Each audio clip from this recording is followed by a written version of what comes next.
Bab 391, Kekuatan Purba. Kemunculan binatang mirip gunung itu berada di antara penampakan makhluk hidup dan penampakan batu besar. Batu-batu kasar ada di mana-mana di tubuh hitamnya. Cangkang di antara bebatuan berserakan di jurang yang melintang, dari mana racun panas mengalir. Pada pandangan pertama, mereka tampak seperti magma dari bawah tanah. Yang lebih mengerikan adalah 10 atau lebih benjolan hitam yang tumbuh di kedua sisi tulang punggung binatang itu. Mereka berfluktuasi dan menyemburkan racun merah dengan suhu ribuan derajat, seolah puluhan gunung berapi meletus pada saat bersamaan. Ratusan meter persegi di dekatnya adalah neraka membara yang diselimuti asap hitam dan bau belerang yang menyengat. Binatang pegunungan ini adalah binatang gunung berapi.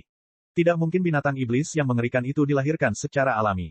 Itu sebenarnya adalah binatang biokimia yang diciptakan oleh para ilmuwan iblis berdasarkan lusinan binatang iblis yang kuat setelah ribuan tahun evolusi, mutasi dan metamorfosis. Karena metabolisme tubuh mereka terlalu cepat dan kehidupan mereka terbakar terlalu cepat, binatang gunung berapi hanya bisa hidup 2-3 tahun. Ukuran otak mereka juga menyusut, sehingga kecerdasan mereka rendah. Mustahil bagi mereka untuk berevolusi menjadi makhluk cerdas. Mereka hanyalah mesin pembunuh yang merusak. Mesin pembunuh yang merusak adalah tujuan manusia ketika mereka menciptakan binatang iblis.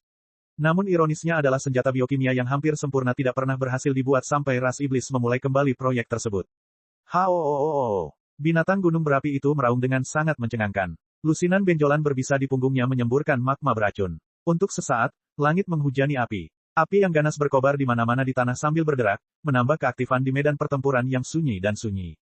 Dewa besi Yanba, dengan tangan kosong, sedang menghadapi lawan yang ratusan kali lebih besar dari dirinya. Sebagian dari jiwa Liao menjerat Yanba dan sepertinya menyatu dengannya menjadi satu.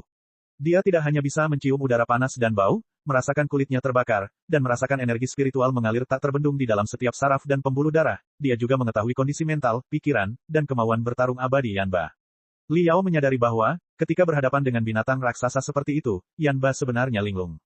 Pikiran Yanba menembus kedalaman otak dan menelusuri kembali ke titik kehidupan purba dan bahkan lebih jauh lagi, di mana ia memicu kekuatan garis keturunan yang telah diwariskan oleh orang tua, kakek nenek buyut, dan semua leluhur sebelumnya, generasi demi generasi kepada seluruh umat manusia, termasuk dirinya sendiri. Umat manusia tidak muncul begitu saja, juga bukan makhluk supernatural. Dari monad pada awalnya, hingga Trilobita dan Nautili, hingga hiu drakonik dan Sarcosuchus, hingga Smilodon, mamut, dan kera oriental.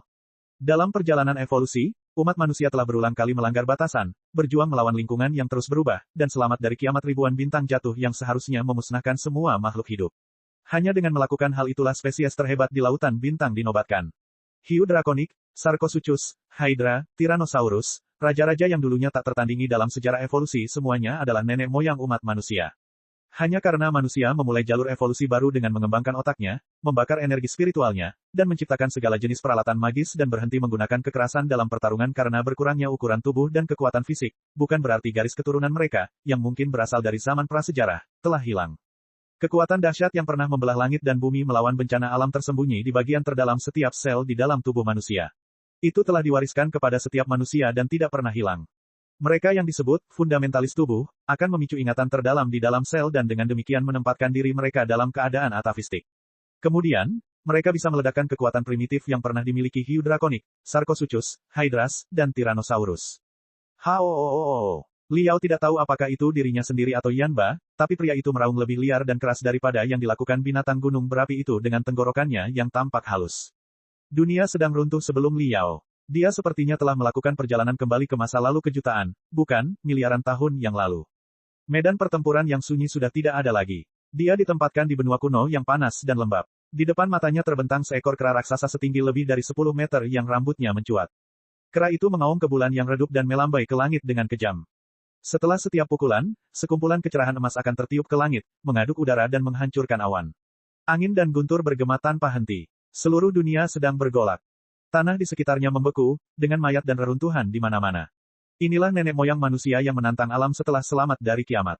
Kemudian, Liao kembali ke sejarah. Kera berambut emas itu berubah menjadi Tyrannosaurus raksasa yang memiliki tanduk berdarah di kepalanya seperti mahkota duri. Tyrannosaurus, bersama ribuan saudaranya, sedang menatap ke langit dengan mata kecil terbuka lebar di dalam lembah. Ribuan meteorit berjatuhan dari langit, memenuhi langit dengan lubang-lubang terbakar. Itu adalah kiamat tingkat 2, dan juga salah satu bencana paling dahsyat dalam evolusi kehidupan. Begitu meteorit menghantam bumi, permukaan planet akan rata, dan segala bentuk kehidupan akan musnah. Hao! Tyrannosaurus yang mengenakan mahkota berduri membuka mulutnya yang berdarah dan menyemburkan kumpulan bola berwarna-warni yang bersinar yang bertabrakan dengan meteorit dan menghancurkannya menjadi beberapa bagian. Sebagian besar pecahan meteorit hilang di atmosfer. Hanya sedikit dari mereka yang mampu mendarat di bumi dan lautan. Di luar lembah ini, di dalam dan di ribuan lembah, dataran tinggi, dan lautan lainnya, dinosaurus yang tak terhitung jumlahnya mengincar meteorit di langit dan melawan kiamat dengan sekuat tenaga. Bahkan jika kiamat seharusnya menghancurkan planet ini, mereka akan bertarung sampai nafas terakhir. Pada akhirnya, kiamat tingkat 2 yang bisa mengganggu evolusi kehidupan dirusak oleh dinosaurus, penguasa planet pada saat itu, hingga ke tingkat 5. Lingkungan alam sepenuhnya diubah, iklim menjadi lebih hangat, dan semua tanaman mulai bermutasi secara gila-gilaan. Dinosaurus ahli sebagian besar binasa dalam bencana tersebut. Seluruh spesies secara bertahap menghilang selama jutaan tahun berikutnya. Tapi ada makhluk lain yang selamat dari kiamat dan terus hidup. Namun, kenangan akan kekuatan luar biasa ras dinosaurus terkubur jauh di dalam sel dan diwariskan hingga hari ini. Gambarannya berubah lagi. Kenangan zaman kuno muncul terus-menerus. Bayangan hiu drakonik, Sarcosuchus, ular hydra dan sebagainya muncul di depan mata Li Yao satu demi satu. Semua bayangan berkilauan dengan kecerahan emas, melepaskan supremasi yang tak tertandingi dari masa lalu yang telah lama berlalu. Lusinan bayangan yang mengintimidasi berdiri di belakang Yan Ba dalam diam. Setelah beberapa saat, mereka berubah menjadi garis-garis kecerahan emas dan diserap oleh pori-pori di seluruh tubuhnya. Kemudian, cahaya yang menutupi matahari terpancar dari mata Yan Ba. Kekuatan kasar yang disimpan di kedalaman setiap sel diaktifkan sepenuhnya. Tubuhnya tiba-tiba membesar dari seorang lelaki tua setinggi 1,5 meter menjadi raksasa berotot setinggi lebih dari 3 meter. Kulit gelap yang penuh kerutan sepertinya terbuat dari baja, tapi jika dilihat lebih dekat, orang akan menyadari bahwa itu sebenarnya adalah kulit yang memiliki kekuatan tarik yang mirip dengan dinosaurus dan Sarcosuchus. Akar manusia ada pada semua makhluk yang telah punah. Sebagai Raja Purba, ras dinosaurus dapat dianggap sebagai salah satu nenek moyang paling awal umat manusia. Saat ini, kekuatan garis keturunan kuno mengambil bentuk penuhnya di dalam tubuh Yan Ba, seorang fundamentalis tubuh yang luar biasa. Dia berjongkok dan melompat, meninggalkan lubang raksasa berdiameter lebih dari 30 meter di tanah padat. Batu-batu tersebut dikompres sedemikian rupa hingga dasar lubang menjadi sehalus kaca. Aduh, Yan Ba menyerang binatang gunung berapi itu dengan kecepatan suara 7 kali lipat. Meskipun ukurannya mengerikan, binatang gunung berapi itu tidak lamban sedikitpun. Ia mengayunkan kaki raksasanya dengan brutal ke bawah. Ledakan, di dalam kapsul di ruang pelatihan, tubuh Li Yao mengejang hebat. Setelah dadanya retak, darah mengalir dari sudut mulutnya, sementara bola matanya berkedip-kedip. Di pusat kendali, 200 berkas cahaya lainnya memanifestasikan status tubuh Li Yao. Keanehan tersebut segera ditemukan oleh seseorang, yang berseru kaget, Patroller nomor 59 berhasil dipasang ke bagian memori. Dia telah memasuki kondisi, Deep Dock. Sel-sel otak memengaruhi konstruksi tubuh. Sepertinya dia mengalami pukulan berat dalam ingatannya. Tulang rusuknya patah. Organ dalamnya juga mengalami pendarahan. Lukanya terlalu parah bagi seorang penggarap di tingkat awal tahap fondasi bangunan. Cepatlah, tim medis. Bersiaplah untuk menyuntikkan pil Great Reflection yang dicairkan, rumput sisik naga yang dicairkan, pil pembangkit jiwa 9 putaran yang dicairkan. Awasi status tubuhnya dan bersiaplah untuk membangunkannya dengan paksa. Dan bersiaplah untuk kegilaannya. Imajinasi yang jelas dapat mengubah kenyataan, imajinasi yang jelas adalah kenyataan.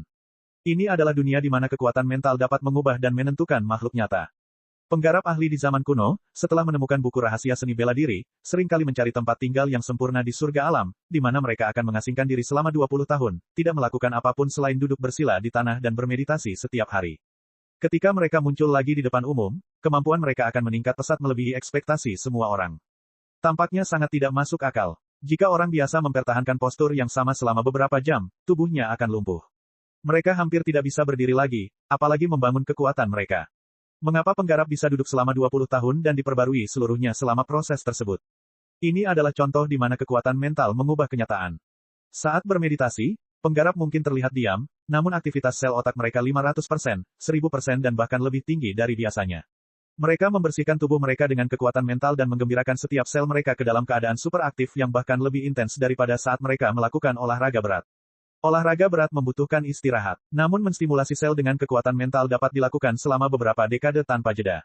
Bersama dengan energi spiritual di alam surga, tidak mengherankan jika kemampuannya dapat ditingkatkan secara signifikan. Hal itulah yang terjadi pada kondisi Li Yao saat ini. Meskipun dia berbaring di dalam kapsul dengan tenang, sel-sel otaknya lebih aktif dibandingkan dengan banyak penggarap tahap formasi inti ketika mereka terlibat dalam pertempuran sengit. Potongan ingatan Yan Ba yang dia baca telah diperlakukan sebagai pengalaman kehidupan nyata oleh tubuhnya. Tubuhnya jauh lebih kokoh dibandingkan dengan penggarap panggung jiwa yang baru lahir. Oleh karena itu, ia mengalami cedera yang luar biasa akibat benturan tersebut. Namun, tubuh Li Yao masih cukup kuat. Dengan seni menelan paus, seni dasar budidaya 100 klan peleburan dari 40.000 tahun yang lalu, ia melahap semua makanan dan partikel energi spiritual di dekatnya tanpa ampun seperti lubang hitam. Konsentrasi obat pemulihan menurun dengan cepat, 68% dari pil Great Reflection yang dicairkan telah habis. Sebagian besar bahan telah diserap olehnya. Nafas dan detak jantung pria itu masih stabil meski mengalami luka serius. Bahkan gelombang otaknya tidak menunjukkan fluktuasi sama sekali, seolah-olah cedera tersebut bukanlah hal yang aneh. Tubuhnya sepertinya cukup lapar. Cepat, suntikan ramuan dalam dosis ganda. His, tulang dan urat yang patah sudah mulai pulih. Monster macam apa orang ini? Bab 392, Sebulan Penyerapan. Kecemerlangan menakjubkan muncul dari mata ketiga penggarap panggung jiwa yang baru lahir. Terluka bukanlah hal yang buruk. Sebaliknya, merupakan pertanda baik bahwa Li Yao telah tenggelam dalam ingatannya dan kekuatan mentalnya mulai memengaruhi darah dan dagingnya. Transmisi memori adalah metode pelatihan yang sangat canggih. Tubuhnya pasti menjadi lebih kuat ketika pulih. Namun, kecepatan pemulihannya sungguh luar biasa. Herring Li Yao, menarik. Aku pernah mendengar nama itu sebelumnya, tapi aku tidak terlalu menghiraukannya. Tampaknya seorang putra tak bertuan yang telah membangkitkan akar spiritualnya dan maju ke panggung fondasi bangunan sendirian memang punya sesuatu untuknya. Yan tua, selamat. Jenius super lain dari dataran tinggi terpencil telah muncul. Sa Tianxing berkata sambil tersenyum. Dewa besi Yanba hanya menganggukkan kepalanya sedikit, tapi ada kegembiraan di matanya. Sebagai seorang penggarap dari Sekte Tinju Luar Biasa, dia adalah penduduk asli dataran tinggi terpencil. Sekte Tinju Luar Biasa juga merupakan salah satu sponsor terbesar dari lembaga perang terpencil besar. Kedua pihak berhubungan erat. Banyak pemimpin aula dan tetua dari Sekte Tinju Luar Biasa adalah lulusan dari lembaga perang terpencil. Beberapa dari mereka bahkan menjadi profesor tamu. Karena Li Yao berasal dari lembaga perang Grand Desolate, dia juga bisa dianggap sebagai penduduk asli dataran tinggi Grand Desolate. Sekarang dia telah memilih bagian kenangan Yanba sebagai pilihan pertamanya dan tenggelam di dalamnya dengan sempurna. Yanba cukup senang. Meskipun penggarap sektor asal surga selalu bersatu di bawah tekanan luar biasa dari sektor setan darah, selalu ada persaingan di antara mereka. Lahir dan besar di dataran tinggi terpencil, Yanba tentu saja berharap para penggarap dari kampung halamannya bisa menjadi sekuat mungkin. Dengan begitu, suara sekte tinju luar biasa akan lebih nyaring di dunia penggarap. Yanba berbicara kepada asistennya dengan suara rendah. Panggil Presiden Xiong Baili dari lembaga perang terpencil untukku. Aku ingin tahu lebih banyak tentang Herring Li Yao ini. Lihat, Yan Jun dan beberapa penggarap tahap fondasi bangunan tingkat tinggi lainnya telah memasuki kondisi dermaga dalam. Luka-luka muncul di tubuh mereka. Semua orang disegarkan dan melanjutkan pekerjaan mereka. Bicara soal jenius, semua 61 or patroller di sini adalah satu dari 10.000 super jenius. Bisa atau tidaknya Li Yao membedakan dirinya bergantung pada hasil pelatihan selama 30 hari. Dalam ingatannya, pertarungan sengit selama 3 menit telah berakhir. Binatang gunung berapi itu telah roboh ke tanah, seperti wadah air yang membocorkan semua isinya karena telah ditusuk ratusan kali.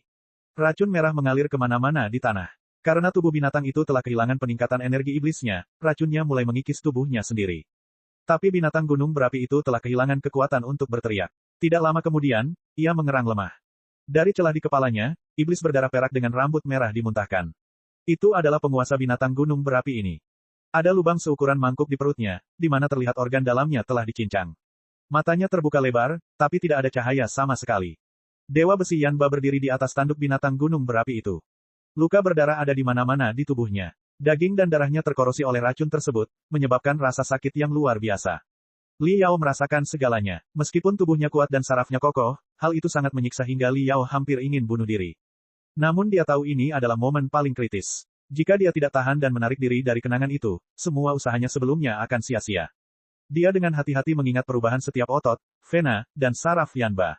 Dia menganalisis setiap pilihan taktis Yanba. Dia mempelajari bagaimana Yanba mengerahkan kekuatan paling besar dalam setiap pukulan dan bagaimana dia menghilangkan pukulan berat yang dideritanya dengan koordinasi energi spiritual dan gerakan tubuh. Meski pertarungan hanya berlangsung 3 menit, itu seperti ensiklopedia dengan informasi seluas lautan. Li Yao terpesona olehnya dan mulai membacanya dengan gila-gilaan. Setelah dia tidak tahu berapa lama, Li Yao merasa kesurupan. Mengetahui bahwa kekuatan mentalnya mulai mengering, dia harus keluar dari bagian memori dengan enggan.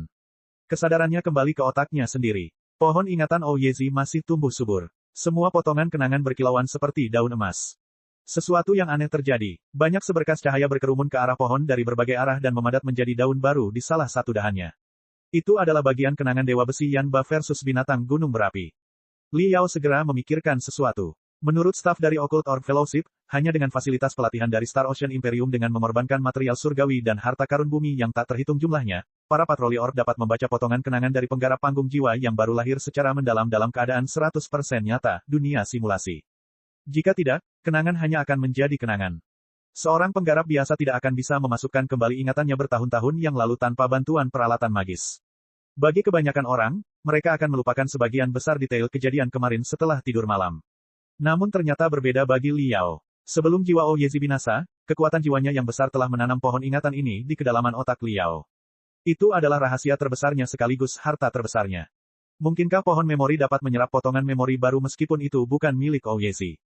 Apakah itu berarti aku bisa berlatih dengan potongan ingatan penggarap panggung jiwa yang baru lahir kapanpun dan dimanapun? Liao sangat kagum. Bagi orb patroller lainnya, pengasingan, khusus selama 1 bulan ini mungkin merupakan hari paling berharga dalam kehidupan budidaya mereka. Karena dalam 1 bulan, mereka tidak akan dapat memanfaatkan kenangan dari penggarap panggung jiwa yang baru lahir tanpa dukungan, fasilitas pelatihan dari Star Ocean Imperium. Tapi bagi Liao, dia bisa menggunakannya berulang kali di masa depan selama dia membacanya sekarang. Kalau begitu sudah diputuskan secara resmi. Saya akan mencoba menyerap sebanyak mungkin kenangan di bulan mendatang. Liao membuka matanya dan mendapatkan kembali kendali atas tubuhnya. Dia memperhatikan luka-lukanya tetapi tidak merasa terganggu sedikitpun. Saat bertarung melawan Ding Lingdang, dia menderita luka yang jauh lebih serius setiap beberapa hari. Kadang-kadang, ketika dia membaca potongan ingatan Ouyezi, kekuatan mental juga mengembalikan pengalaman itu ke tubuhnya, menyebabkan luka parah meskipun tidak ada yang menyentuhnya. Dia sudah terbiasa dengan segalanya. Liao melompat keluar dari kapsul, menyekat tubuhnya dengan santai, dan berjalan ke belakang ruang pelatihan. Membaca potongan ingatan penggarap panggung jiwa yang baru lahir akan menghabiskan banyak kekuatan mental bagi penggarap panggung fondasi bangunan. Mereka tidak akan mampu melakukannya 24 jam sehari. Oleh karena itu, di belakang setiap ruang pelatihan terdapat ruang rehabilitasi yang lengkap, ruang gravitasi, ruang meditasi, dan ruang olahraga. Para patroli orb dapat beristirahat dan mendapatkan kembali kekuatan mental mereka sesuka mereka. Liao melangkah ke ruang gravitasi. Orb patroller nomor 59 telah diaktifkan 5 kali, tidak, 7, 8 kali gravitasi meskipun tubuhnya belum pulih sepenuhnya. Apakah orang itu tidak tahu apa itu rasa sakit? Penggarap tahap dasar bangunan tingkat awal lainnya tidak akan mampu berdiri dengan luka serius seperti itu, dan mereka akan memerlukan waktu beberapa jam di ruang med sebelum mereka bisa berjalan lagi. Nafas dan detak jantungnya masih stabil. Tulang rusuknya yang patah sepertinya tidak berpengaruh sama sekali. Setelah berolahraga selama 2 jam di ruang gravitasi, Liao merasa dirinya sangat segar. Dia melahap sejumlah besar makanan bergizi tinggi dan menenggelamkan dirinya di dalam kapsul lagi. Kali ini, dia memilih bagian kenangan baru. Itu masih milik Dewa Besi Yanba. Namun itu bukanlah sebuah pertempuran, itu adalah refleksi dan meditasi. Dunia kembali berputar di depan mata Liao. Cahaya berubah dengan cepat sementara kesadarannya tenggelam ke bagian terdalam otaknya melalui lubang hitam yang tak terukur menuju dunia baru yang berani. Dia menemukan dirinya berada di gua bawah tanah yang sangat luas. Hampir 100 fosil raksasa berserakan di tempat itu, yang semuanya merupakan binatang purba dari zaman dahulu kala. Hiu drakonik, Sarcosuchus, Hydra, Tyrannosaurus. Fosil-fosil menakutkan setinggi ratusan meter membuat manusia tidak penting di dekatnya terlihat kerdil. Dewa Besi Yanba duduk bersila di tengah-tengah semua fosil, memperluas pikiran telepati seperti asap tipis ke tulang, cakar, dan gigi, sambil merasakan kekuatan purba dari zaman kuno. Sambil menahan napas, Liao mulai merenung dan bermeditasi juga. Hari-hari berlalu, Liao melahap potongan ingatan penggarap panggung jiwa yang baru lahir dengan mengerikan seperti seekor harimau lapar yang mengejar domba. Terkadang, dia memasuki ingatan Dewa Besi Yanba dan melawan musuh menakutkan dengan tangan kosong hanya dengan kekuatan purba yang terkubur di dalam selnya. Kadang-kadang, dia memasuki ingatan pasir Saziming, di mana dia mengetahui bahwa rumput atau dahan dapat membunuh segalanya ketika kecepatannya melampaui batas. Terkadang, dia mengunjungi ingatan Meng Weiyang. Pertarungan antara ahli serangan mental yang tampak tenang namun tidak kalah berbahayanya ditunjukkan padanya. Masih ada lagi potongan kenangan. Liao tidak membiarkan satu pun dari mereka, terutama ketika mereka adalah para penggarap panggung jiwa baru lahir yang ahli dalam bidang pedang atau pedang. Setengah bulan kemudian, sebagian besar orb patroller menyerap tidak lebih dari 5 buah memori, yang mana hanya 1 atau 2 yang berhubungan dengan pertempuran. Lagi pula, informasi di dalam potongan memori yang berhubungan dengan pertempuran terlalu besar untuk mereka cerna dengan mudah. Sekuat apapun Yan Jun, dia baru saja menyerap 21 keping memori. Sementara itu, Li Yao sudah menyerap 49. Meskipun dia tidak bisa memahami semuanya sekaligus, dia bisa menyimpannya di pohon ingatan Ouyezi dan mempelajarinya nanti. 1 bulan kemudian, itu adalah hari terakhir pelatihan memori. Liao memanfaatkan beberapa menit terakhir untuk berolahraga di ruang gravitasi. Dibandingkan dengan 1 bulan lalu, dia jauh lebih kurus. Kulitnya pucat, dan otot-ototnya rata. Seluruh kekuatannya telah terkubur jauh di dalam sel. Dilihat dari penampilannya, dia tampak seperti seorang pemurni profesional yang terpelajar. Namun nomor di menu kontrol menunjukkan ketangguhannya. Pengaturan saat ini, 20 kali gravitasi standar. Sua. Liao sepertinya berdiri diam di tengah-tengah ruang gravitasi, tapi terdengar suara udara yang memekakkan telinga. Hanya kamera kristal tercanggih yang dapat menangkap gerakan super cepatnya. Dia bertarung melawan binatang iblis yang tak terlihat dengan rumah potong hewan iblis. Setelah sebulan yang singkat, dia telah sampai di level 33. Dia tidak lagi dihadapkan dengan beberapa binatang iblis, tetapi lautan mereka yang tak terbatas dan terus mengamuk. Bab 393, kompetisi terakhir. Swoosh. Meskipun gravitasinya 20 kali lipat, suara udara yang terkoyak menjadi semakin kuat, seolah-olah badai tak kasat mata sedang mengamuk di dalam ruangan kecil itu. Dada Liao berfluktuasi dengan cepat. Napas seperti anak panah keluar dari hidungnya. Udara berkabut di dalam ruangan memutar dan mengaburkan sosoknya. Keringat nyala yang digetarkan dan diatomisasi oleh otot-ototnya. Tiba-tiba, pakaian master di tubuh Liao, yang seharusnya cukup elastis untuk diregangkan hingga 10 kali panjang aslinya, meledak menjadi serpihan seukuran kuku dan berceceran di dalam ruangan. Lebih dari 10 jejak kaki dalam muncul di lantai super alloy. Setiap jari kaki dapat dibedakan. Sesaat kemudian, suara hentakan menggema dari tanah seperti guntur. Suara lembut yang disintesis datang dari dinding. Bip, waktumu sudah habis. Fiuh. Mengambil napas panjang, Liao keluar dari ruang gravitasi. Salah satu dinding telah terbuka kedua sisi. 3 pasang lengan palsu mengambil setelan master baru dan memakaikannya padanya. Hitam sebagai latar belakang, dengan garis-garis merah di tepinya yang menyatu menjadi api yang melompat di dadanya, setelan master menonjolkan otot-ototnya dan membuatnya terlihat lebih tajam dari sebelumnya. Dia merentangkan tangannya, dan menatap kapsul itu untuk terakhir kalinya. Liao melangkah keluar dari ruang pelatihan, tidak pernah melihat ke belakang. Sebuah susunan teleportasi kecil telah menunggunya di luar. Tes terakhir akan diadakan. Dari 10 tim bintang, hanya 5 yang bisa masuk Ultimachi sebagai Eselon 1. Semua orang tahu bahwa Eselon 1 kemungkinan besar akan mengalami petualangan tak terduga. Sedangkan untuk Eselon 2 yang berangkat setengah tahun kemudian, mungkin tidak ada sisa untuk mereka. Tidak ada seorang pun yang akan melepaskan kesempatan sekali dalam 1000 tahun ini. Kalau begitu, biarkan kemampuan Anda yang berbicara.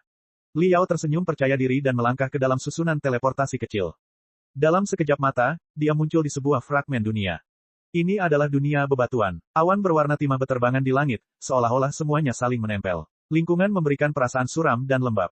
Bukit setinggi puluhan meter berdiri di antah-berantah seperti tembok kota raksasa yang menyerupai labirin. Di antara beberapa bukit terdapat lubang dan retakan sedalam puluhan meter yang mengeluarkan uap tanpa henti. Dari bawah tanah terdengar suara-suara mencurigakan yang tidak menyerupai jeritan binatang iblis tetapi lebih terdengar seperti auman bumi itu sendiri. Di samping susunan teleportasi terdapat prosesor kristal mini yang kokoh serta rompi yang dimurnikan dari benang emas setipis sayap jangkrik dan tertanam dengan kristal yang tak terhitung jumlahnya. Liao memakai keduanya. Dengan pemikiran telepati, rompi itu mengeluarkan suara, bo, dan menyelimutinya dengan perisai spiritual emas cerah. Berbunyi. Prosesor kristal mini diaktifkan secara otomatis, dan keluarlah suara yang kuat. Elit dari Orb Patrollers, 1 bulan pelatihan khususmu telah berakhir hari ini. Selama sebulan terakhir, kalian semua telah mengalami ujian berbahaya dan melewati bayang-bayang kematian lebih sering daripada yang bisa dihitung oleh siapapun. Namun kalian juga diberkahi dengan pengetahuan budidaya yang tak tertandingi. Pertama-tama, aku minta maaf untuk memberitahumu bahwa, selama sebulan terakhir, 5 Orb Patroller menjadi gila selama pelatihan mereka dan otak mereka rusak parah. Nyawa mereka diselamatkan secara ajaib dengan perawatan yang penuh perhatian. Namun akar spiritual mereka telah hancur, dan mereka tidak akan pernah bisa berkultivasi lagi. Ada 2 Orb Patroller lain yang menderita luka lebih parah daripada mereka. Mereka tewas di tempat sebelum perawatan apapun dapat diberikan. Mereka semua telah berkorban demi Federasi Kemuliaan Bintang dan semua penggarap di sektor asal surga. Mari kita mengheningkan cipta selama 1 menit untuk menghormati para pahlawan. Li Yao kaget. Baginya, menyerap kenangan itu semudah makan dan minum. Dia tidak pernah menyadari bahwa proses ini sangat berbahaya bagi penggarap lainnya. Didukung oleh fasilitas pelatihan dari Star Ocean Imperium, dipantau dan dilindungi oleh begitu banyak penggarap tahap jiwa baru lahir dan penggarap tahap formasi inti, banyak dari mereka yang masih gagal melakukannya. Hasilnya di luar dugaannya. Ada total 61 Orb Patroller. 7 diantaranya mengalami kecelakaan. Tingkat korbannya kira-kira 1/9. Tingkat kegagalannya sangat tinggi, dan konsekuensi kegagalannya terlalu mengerikan. Apakah Dinglingdang dan anggota tim perunggu biru lainnya berhasil menyelesaikan pelatihan? Semuanya telah diasingkan selama sebulan terakhir. Semua orang terlalu sibuk mengurus urusan mereka sendiri untuk berkomunikasi dengan orang lain. Sampai saat ini, Li Yao belum pernah mengetahui kemajuan Dinglingdang. Dia menjadi agak cemas. Setelah hening selama 1 menit, suara penuh gairah itu terdengar lagi. Tetapi bagi mereka yang berhasil, keuntungan Anda luar biasa. Beberapa dari Anda telah menyerap lusinan kepingan kenangan dan mendapatkan kembali pengalaman tempur yang berharga. Beberapa dari Anda telah menyerap energi spiritual yang terkandung dalam materi surgawi dan harta karun duniawi. Kemampuan Anda telah melonjak dan bahkan mengarah pada terobosan Anda. Faktanya, 4 penggarap tahap fondasi bangunan tingkat tinggi telah naik ke puncak tahap fondasi bangunan. Sementara itu, ada hampir 20 penggarap yang berhasil menembus level tinggi dari level menengah atau menembus level menengah dari level rendah. Tidaklah berlebihan untuk mengatakan bahwa Anda telah menjadi penggarap panggung fondasi bangunan terbaik yang pernah ada dalam sejarah Federasi Star Glory. Kalian semua telah melakukan yang terbaik.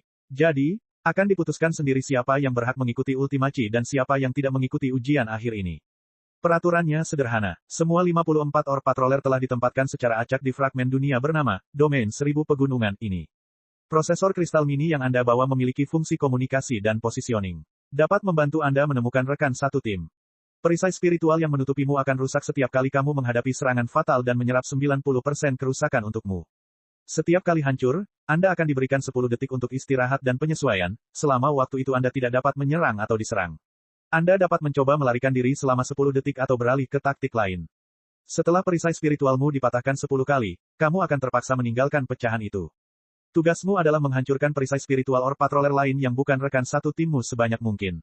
Kamu akan mendapatkan 1 skor setelah kamu menghancurkan perisai spiritual 1 kali. Skor Orb Patroller yang tergabung dalam tim yang sama akan dijumlahkan. Dalam 1 jam, 5 tim dengan skor tertinggi akan diakui sebagai kandidat misi Ultimachi. Harap dicatat bahwa salah satu tim bintang telah kehilangan terlalu banyak anggota untuk mempertahankan sistem taktis aslinya. Oleh karena itu, menurut studi dan analisis para ahli dari Occult Orb Fellowship, anggota tim yang tersisa telah dikumpulkan kembali menjadi tim bintang lainnya yang mempunyai lowongan. Saya akan mengakhiri dengan 3 pengingat untuk Anda semua. Pertama, disarankan agar Anda menemukan rekan satu tim Anda sesegera mungkin dan bekerja sebagai sebuah tim. Kedua, kalian semua berada di perbatasan domain 1000 pegunungan. Kalian tidak memiliki perlengkapan apapun kecuali setelan master kalian. Namun di tengah domain 1000 pegunungan, banyak peralatan magis berserakan secara acak. Ketiga, struktur tektonik domain 1000 pegunungan sangat tidak stabil. Gempa bumi bisa terjadi kapan saja. Sekarang dimulailah ujian terakhir. Baru saja penyiar menyelesaikan pembicaraannya ketika jeritan di bawah tanah berubah menjadi raungan. Bumi berguncang. Batu-batu itu berguling-guling. Bukit-bukit yang tingginya puluhan meter itu tiba-tiba tenggelam ke dalam tanah, sementara banyak bukit-bukit lain yang setajam gadingnya menjulang tinggi dan tiba-tiba menembus langit. Tanahnya telah hancur dan berubah menjadi lautan bebatuan yang di dalamnya batu-batu berhamburan dan terciprat. Liao berubah menjadi seberkas cahaya hitam, menghindari batu-batu yang mengamuk dengan cepat, dan mengambil 2 batu itu. Setelah terdengar suara retakan, salah satu dari 2 batu itu hancur menjadi puluhan bilah batu tajam yang ia sembunyikan di seluruh jasnya, sedangkan yang lainnya hancur menjadi bubuk batu oleh energi spiritualnya. Baru setelah dia selesai melakukan semuanya, dia menyalakan sistem komunikasi dan penentuan posisi. 6 titik cahaya di peta dan nama di sampingnya membuatnya sangat lega.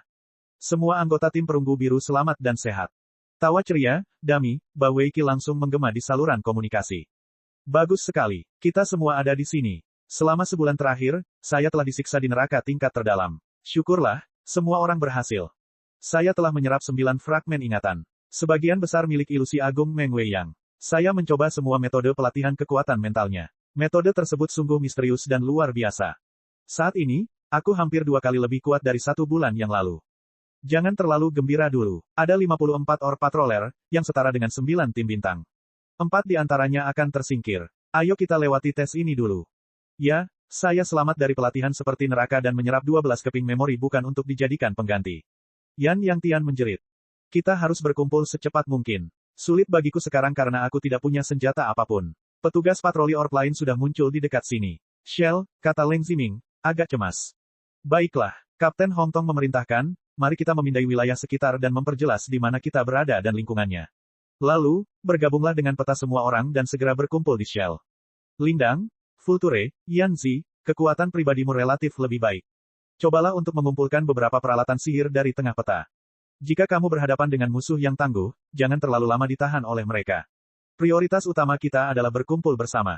Dipahami. Ayo keluar. Di antara bebatuan yang naik dan turun, ke-6 anggota tim perunggu biru bertindak cepat. Liao dan 2 rekan satu timnya bergegas ke tengah peta, kalau orang lain mengambil semua peralatan sihir dan mereka harus bertarung dengan tangan kosong. Lihat, itu Hering Liao dari tim perunggu biru.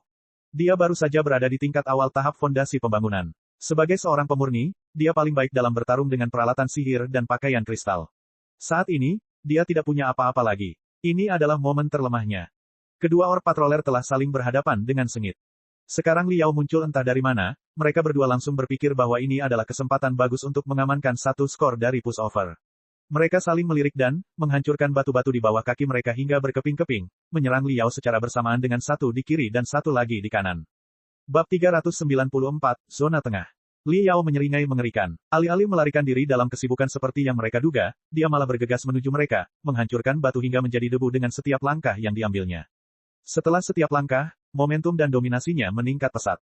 Kedua orc patroller merasa bahwa Tyrannosaurus yang berakselerasi dengan cepat sedang menyerang wajah mereka.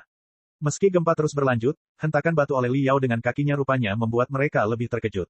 Dia tidak punya senjata di tangannya. Kenapa dia begitu percaya diri? Apakah dia punya kartu truf lainnya? Selama sebulan terakhir, bagian ingatan siapa yang dia serap? Dan keterampilan baru apa yang telah dia pelajari? Jika hanya ada mereka di sini, mereka pasti akan mengertakkan gigi dan tetap menyerang Liao.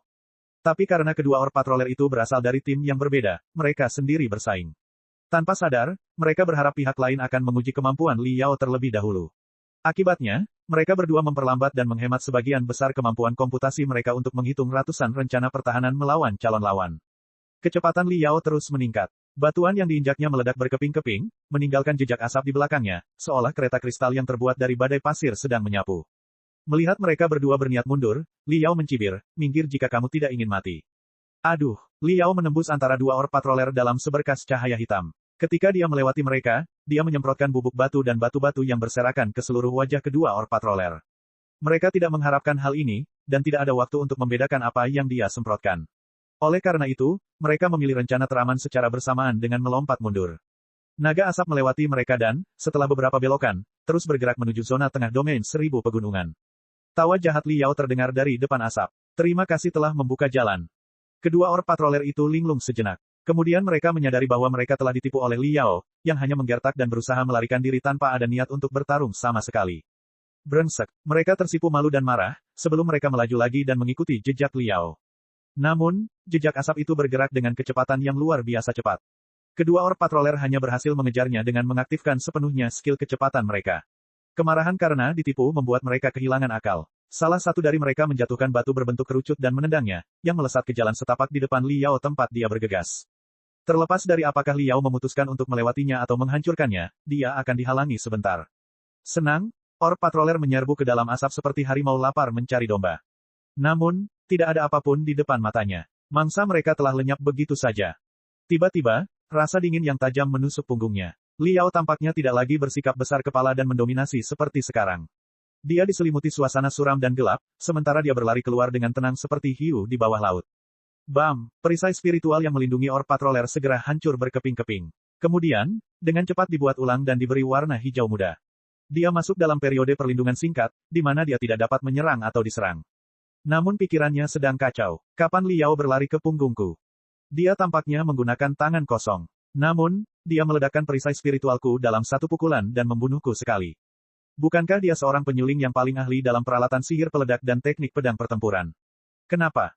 Orc patroller lainnya jauh lebih bijaksana. Dia merasakan ada sesuatu yang salah di dalam asap yang diciptakan Liao, dan karena itu dia tidak memasukinya sama sekali. Ternyata, setengah detik kemudian, Liao lah yang perlahan keluar dari asap. Dia kurus seperti sebelumnya, tapi setiap otot di lengannya menonjol, seperti kumpulan besi yang saling bertautan. Tangannya memancarkan kecerahan emas. Busur listrik ungu dan api biru melompat dan menari di ujung jarinya dalam bola cahaya cemerlang seolah-olah itu adalah roh yang dihidupkan kembali. Petugas patroli orc tersentak. Karena sulit mempercayai matanya, dia berteriak, kamu baru berada di level awal tahap fondasi bangunan, dan kamu bisa membawa seni cakar api biru elektrik ungu, sedemikian rupa. Liao tersenyum, berjongkok, dan berlari. Bukan level awal, level menengah. Setelah 1 bulan pelatihan gila, dengan penyerapan fragmen memori yang melimpah dari penggarap panggung jiwa yang baru lahir, Liao akhirnya melampaui batas kemampuannya dan mencapai tingkat menengah dari panggung fondasi bangunan. Tiba di tingkat menengah tahap dasar pembangunan dari tingkat awal dalam waktu setengah tahun, Liao telah melakukan keajaiban yang belum pernah dicapai oleh siapapun dalam sejarah Federasi Star Glory. Sesaat kemudian, pembunuhan Liao mencapai 2. Total kill tim perunggu biru telah mencapai 8, menempati peringkat kedua dari semua tim. Hong Tong dan Yan Yang Tian masing-masing telah membunuh seorang pesaing, sementara Ding Lindang meledakkan perisai spiritual 4 lawannya sendirian.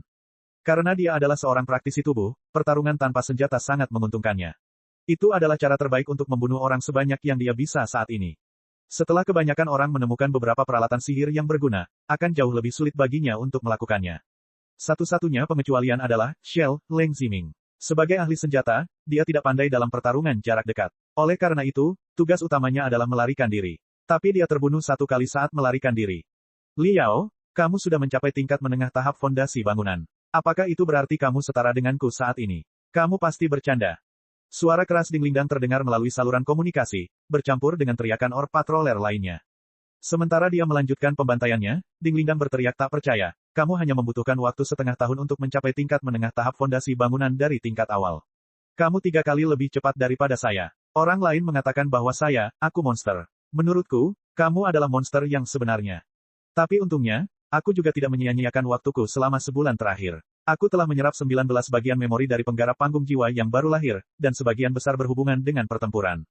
Hahaha, kemampuanku juga melonjak. Saat kompetisi final selesai, mari kita latihan lagi dan aku akan menunjukkan kepadamu menjadi apa aku sekarang. Benar, berapa banyak kepingan memori yang telah kamu serap? 5, 8. Sebelumnya, tidak ada tim yang menaruh harapan besar pada Liao.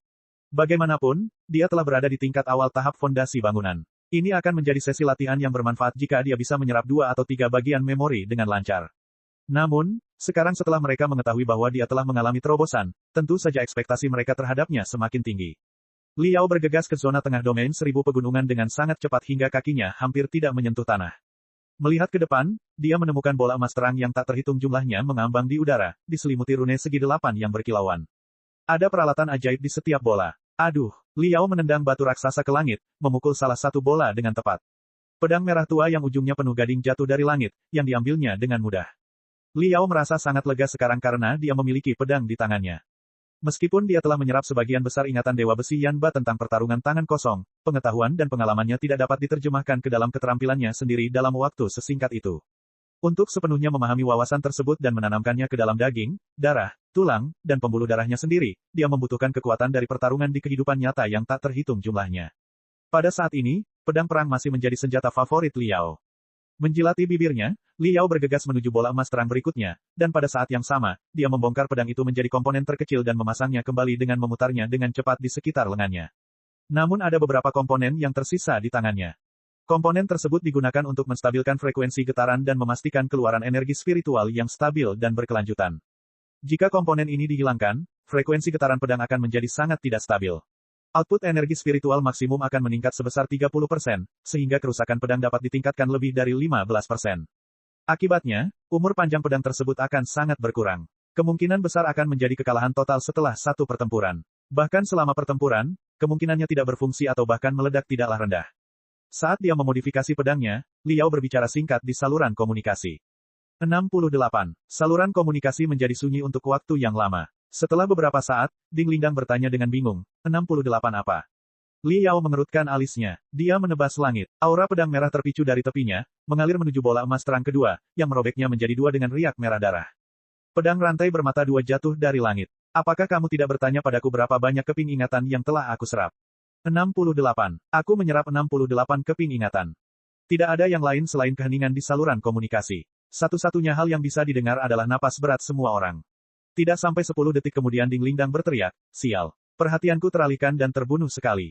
Segera, semua peralatan sihir dalam jarak ratusan meter persegi di dekatnya dijarah oleh Liao. Dia mulai bergerak mendekati pusat pecahan dunia. Lebih banyak Orc Patroller muncul di dekatnya. Tapi mereka cukup rasional untuk tidak memulai perkelahian saat ini. Semua orang mengumpulkan setiap peralatan sihir yang tersedia dengan tergesa-gesa tanpa membuang waktu. Terkadang, 2 Orc Patroller mengincar peralatan sihir yang sama. Namun tetap saja tidak ada perlawanan. Kedua pihak akan melakukan perhitungan dengan cepat. Orc Patroller yang menemukan bahwa kemungkinan keberhasilan mereka relatif rendah akan mundur dan mencari peralatan sihir lainnya. 5 menit kemudian, semua peralatan sihir telah diambil. Wajah semua orang berubah menjadi sangat bermusuhan saat ini. Masing-masing dari mereka memiliki setidaknya 4 hingga 5 peralatan sihir di tangan mereka. Jika mereka bisa membunuh lawan, mereka tidak hanya akan mendapatkan poin, mereka juga bisa merebut perlengkapan sihir milik pecundang. Hampir 10 pasang mata langsung tertuju pada Liao. Berkat matanya yang tajam dan gerakannya yang cepat, dia telah mengambil 9 peralatan sihir. Saat ini, dia membawa pedang di tangan kirinya dan pedang di tangan kanannya, dengan kapak perang di punggungnya dan sepasang buku jari yang terikat di pinggangnya. Tidak diragukan lagi dia adalah orang kaya pada saat ini. Ledakan, retak, bumi kembali bergetar hebat, tanah yang tidak rata hancur. Banyak orang yang naik tinggi bersama-sama di atas batu tempat mereka berdiri, sementara beberapa lainnya jatuh ke dalam lubang sedalam puluhan meter. Medan perang berubah dari bidang yang tidak rata menjadi berantakan. Liao berdiri di atas batu raksasa setinggi lebih dari 40 meter, yang merupakan puncak dari medan perang 3 dimensi ini. Asap yang mengamuk berbentuk binatang raksasa yang kabur dan kabur di belakangnya. 5 orc patroller tidak sabar dan melompat ke arahnya. Liao memicingkan matanya, dan senyum berbahaya muncul di wajahnya. Pedang di tangan kirinya bergetar hebat seperti harimau lapar yang mengaum, sementara gigi gergaji pedang rantai yang seperti gading di tangan kanannya mulai berputar dengan ganas. Bab 395, Siapa yang terbaik? Di dalam pusat kendali, ribuan berkas cahaya memancar pada saat yang sama, menangkap setiap sudut domain 1000 pegunungan. Sinar cahaya yang menampilkan pertempuran sengit akan diperbesar sehingga detailnya dapat terlihat lebih jelas. Sinar cahaya yang menunjukkan pertarungan yang dilakukan Liao termasuk yang terbesar. 6 sinar cahaya menampilkan setiap gerakannya dari segala arah. Pada ringkasan sinar di dekatnya, pembunuhan pribadi Liao melonjak. 3, 4, 6, 7. Dalam setengah menit, Liao telah mendapatkan 7 pembunuhan. Perisai spiritual dari banyak penggarap tahap dasar bangunan tingkat menengah lainnya hancur berkeping-keping setelah satu pukulan. Bahkan banyak penggarap tahap dasar bangunan tingkat tinggi gagal menahan serangannya yang mengamuk selama lebih dari 5 detik. Herring Liao telah menyerap 68 kepingan memori dari penggarap panggung jiwa yang baru lahir. Tampaknya dia telah memahami semuanya. Kemampuan bertarungnya telah meningkat pesat. Mengetahui sama sekali berbeda dengan melakukan. Menuangkan kenangan terkait pertempuran seorang prajurit dari pasukan khusus ke dalam otak anak berusia 3 tahun tidak berarti bahwa anak berusia 3 tahun tersebut memenuhi syarat sebagai agen khusus. Penggarap panggung jiwa yang baru lahir khawatir bahwa penyerapan gila Liao adalah karena mutasi di otaknya dan dia tidak akan mampu memahami inti dari kenangan itu. Namun ternyata, pertumbuhan Liao melampaui imajinasi terliar mereka. Berseri-seri sambil tersenyum, Meng Wei yang terus berkata, Satua, serangan Liao yang lurus dan menusuk jelas tercampur dengan ciri khas pasir hisap. Ini brutal dan buas. Semua energi spiritual digunakan untuk meningkatkan kecepatan. Tidak ada trik mewah sama sekali. Namun, pedang di tangan kanannya memberiku perasaan yang sama seperti yang pernah dilakukan, Mun Fien, Qiu Xinghe. Tidak masuk akal dan haus darah. Dia menukar nyawanya dengan nyawa musuh menganalisis dan mencerna sepenuhnya potongan memori dari kalian berdua. Pasir, Sa Ziming menganggukkan kepalanya. Melirik data ke samping, dia juga tersenyum. Memang benar, efisiensi tempurnya sangat luar biasa, bahkan melebihi banyak penggarap tahap dasar bangunan tingkat tinggi. Kesadaran tempur dan rencana taktisnya sangat jelas. Pemuda itu cukup pintar. Efisiensi tempur yang tinggi berarti seseorang dapat membunuh sebagian besar musuh dalam waktu sesingkat-singkatnya dengan pergerakan paling sedikit dengan mengorbankan energi spiritual yang minimal. Para kultivator seringkali harus membayar mahal dengan membakar energi spiritual mereka. Semakin lama mereka berada pada kondisi puncaknya, semakin parah konsekuensinya. Oleh karena itu, para penggarap tingkat menengah dan tinggi selalu mementingkan efisiensi tempur. Jika sebuah pertarungan bisa diselesaikan dalam 1 detik, mereka tidak akan pernah menghabiskan 1,1 detik untuk itu. Ketika seorang penggarap mencapai tahap formasi inti atau tahap jiwa yang baru lahir, jika efisiensi tempur mereka 1% lebih tinggi dari lawannya, mereka mungkin dapat bertahan dalam kondisi terbaik selama 0,1 detik lebih lama, dan 0,1 detik sudah cukup untuk menentukan hidup dan mati mereka. Oleh karena itu, jika seorang penggarap relatif lemah, dia tidak sepenuhnya tidak menjanjikan selama dia memiliki kesadaran tempur yang akut dan efisiensi tempur yang tinggi. Dengan dukungan sumber daya yang cukup dan pencerahan para mentor, mereka selalu bisa maju ke jenjang yang lebih tinggi. Namun, jika efisiensi tempur seseorang sangat rendah, yang hanya menyia-nyiakan energi spiritual dan kekuatan fisiknya, prospeknya akan sangat suram, tidak peduli betapa mengintimidasinya mereka saat ini.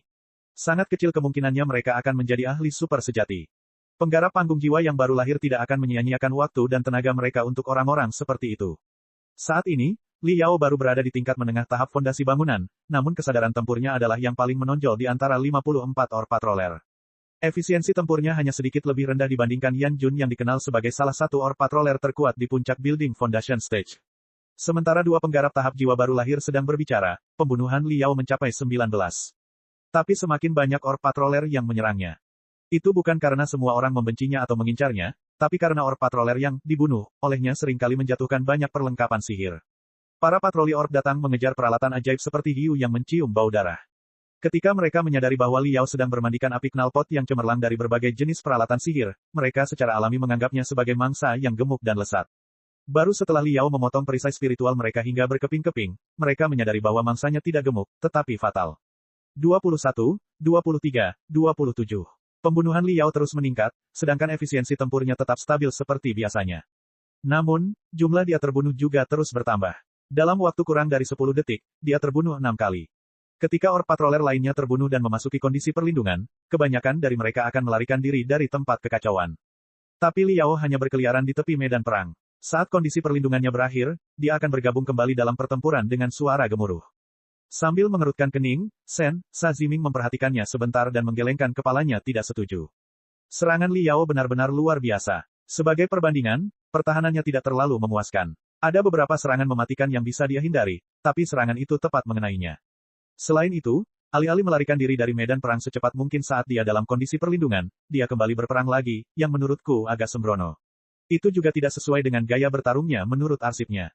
Dewa Besi Yanba, di sisi lain, sedang mengamati berkas cahaya itu sebagai apresiasi. Dia tersenyum dan berkata perlahan, dia melakukannya dengan sengaja. Sengaja, sebagai penggarap tahap jiwa yang baru lahir, Satianxing segera menarik banyak kesimpulan setelah diingatkan oleh Yanba. Matanya juga bersinar, ketika dia bertanya, apakah maksudmu dia telah binasa bersama lawan-lawannya setelah melakukan perhitungan yang akurat hanya untuk meningkatkan pembunuhannya sebanyak mungkin. Peraturan yang kami tetapkan menyatakan bahwa 5 tim dengan pembunuhan terbanyak setelah 1 jam akan menang. Jumlah kematian 1 tidak menjadi masalah asalkan tidak melebihi 10. Artinya dibunuh sekali dan dibunuh 9 kali itu sama persis. Saat ini, begitu banyak Orc Patroller yang berkumpul di pusat fragmen dunia. Bahkan tebasan acak bisa mengenai beberapa orang. Li Yao telah memikirkannya dengan matang, dan bahkan dengan mengorbankan nyawanya sendiri, dia akan membantai orang sebanyak yang dia bisa. Dia harus sadar bahwa, setelah semua orang mundur ke tepi pecahan dunia dan bersatu kembali dengan tim masing-masing, akan sangat sulit baginya untuk terus membantai semulus sekarang. Oleh karena itu, cukup murah untuk menukar nyawanya dengan pembunuhan. Hasil yang paling menguntungkan adalah ke-6 anggota tim terbunuh 9 kali dengan imbalan skor 3 atau bahkan 4 kali lipat. Dewa Besi Yanba menganggukkan kepalanya. Seharusnya begitu. Li Yao telah memahami dengan tepat bagian paling penting dari kompetisi ini, yaitu bagaimana menukar kematian seseorang dengan hal-hal yang lebih berharga dengan efisiensi tertinggi.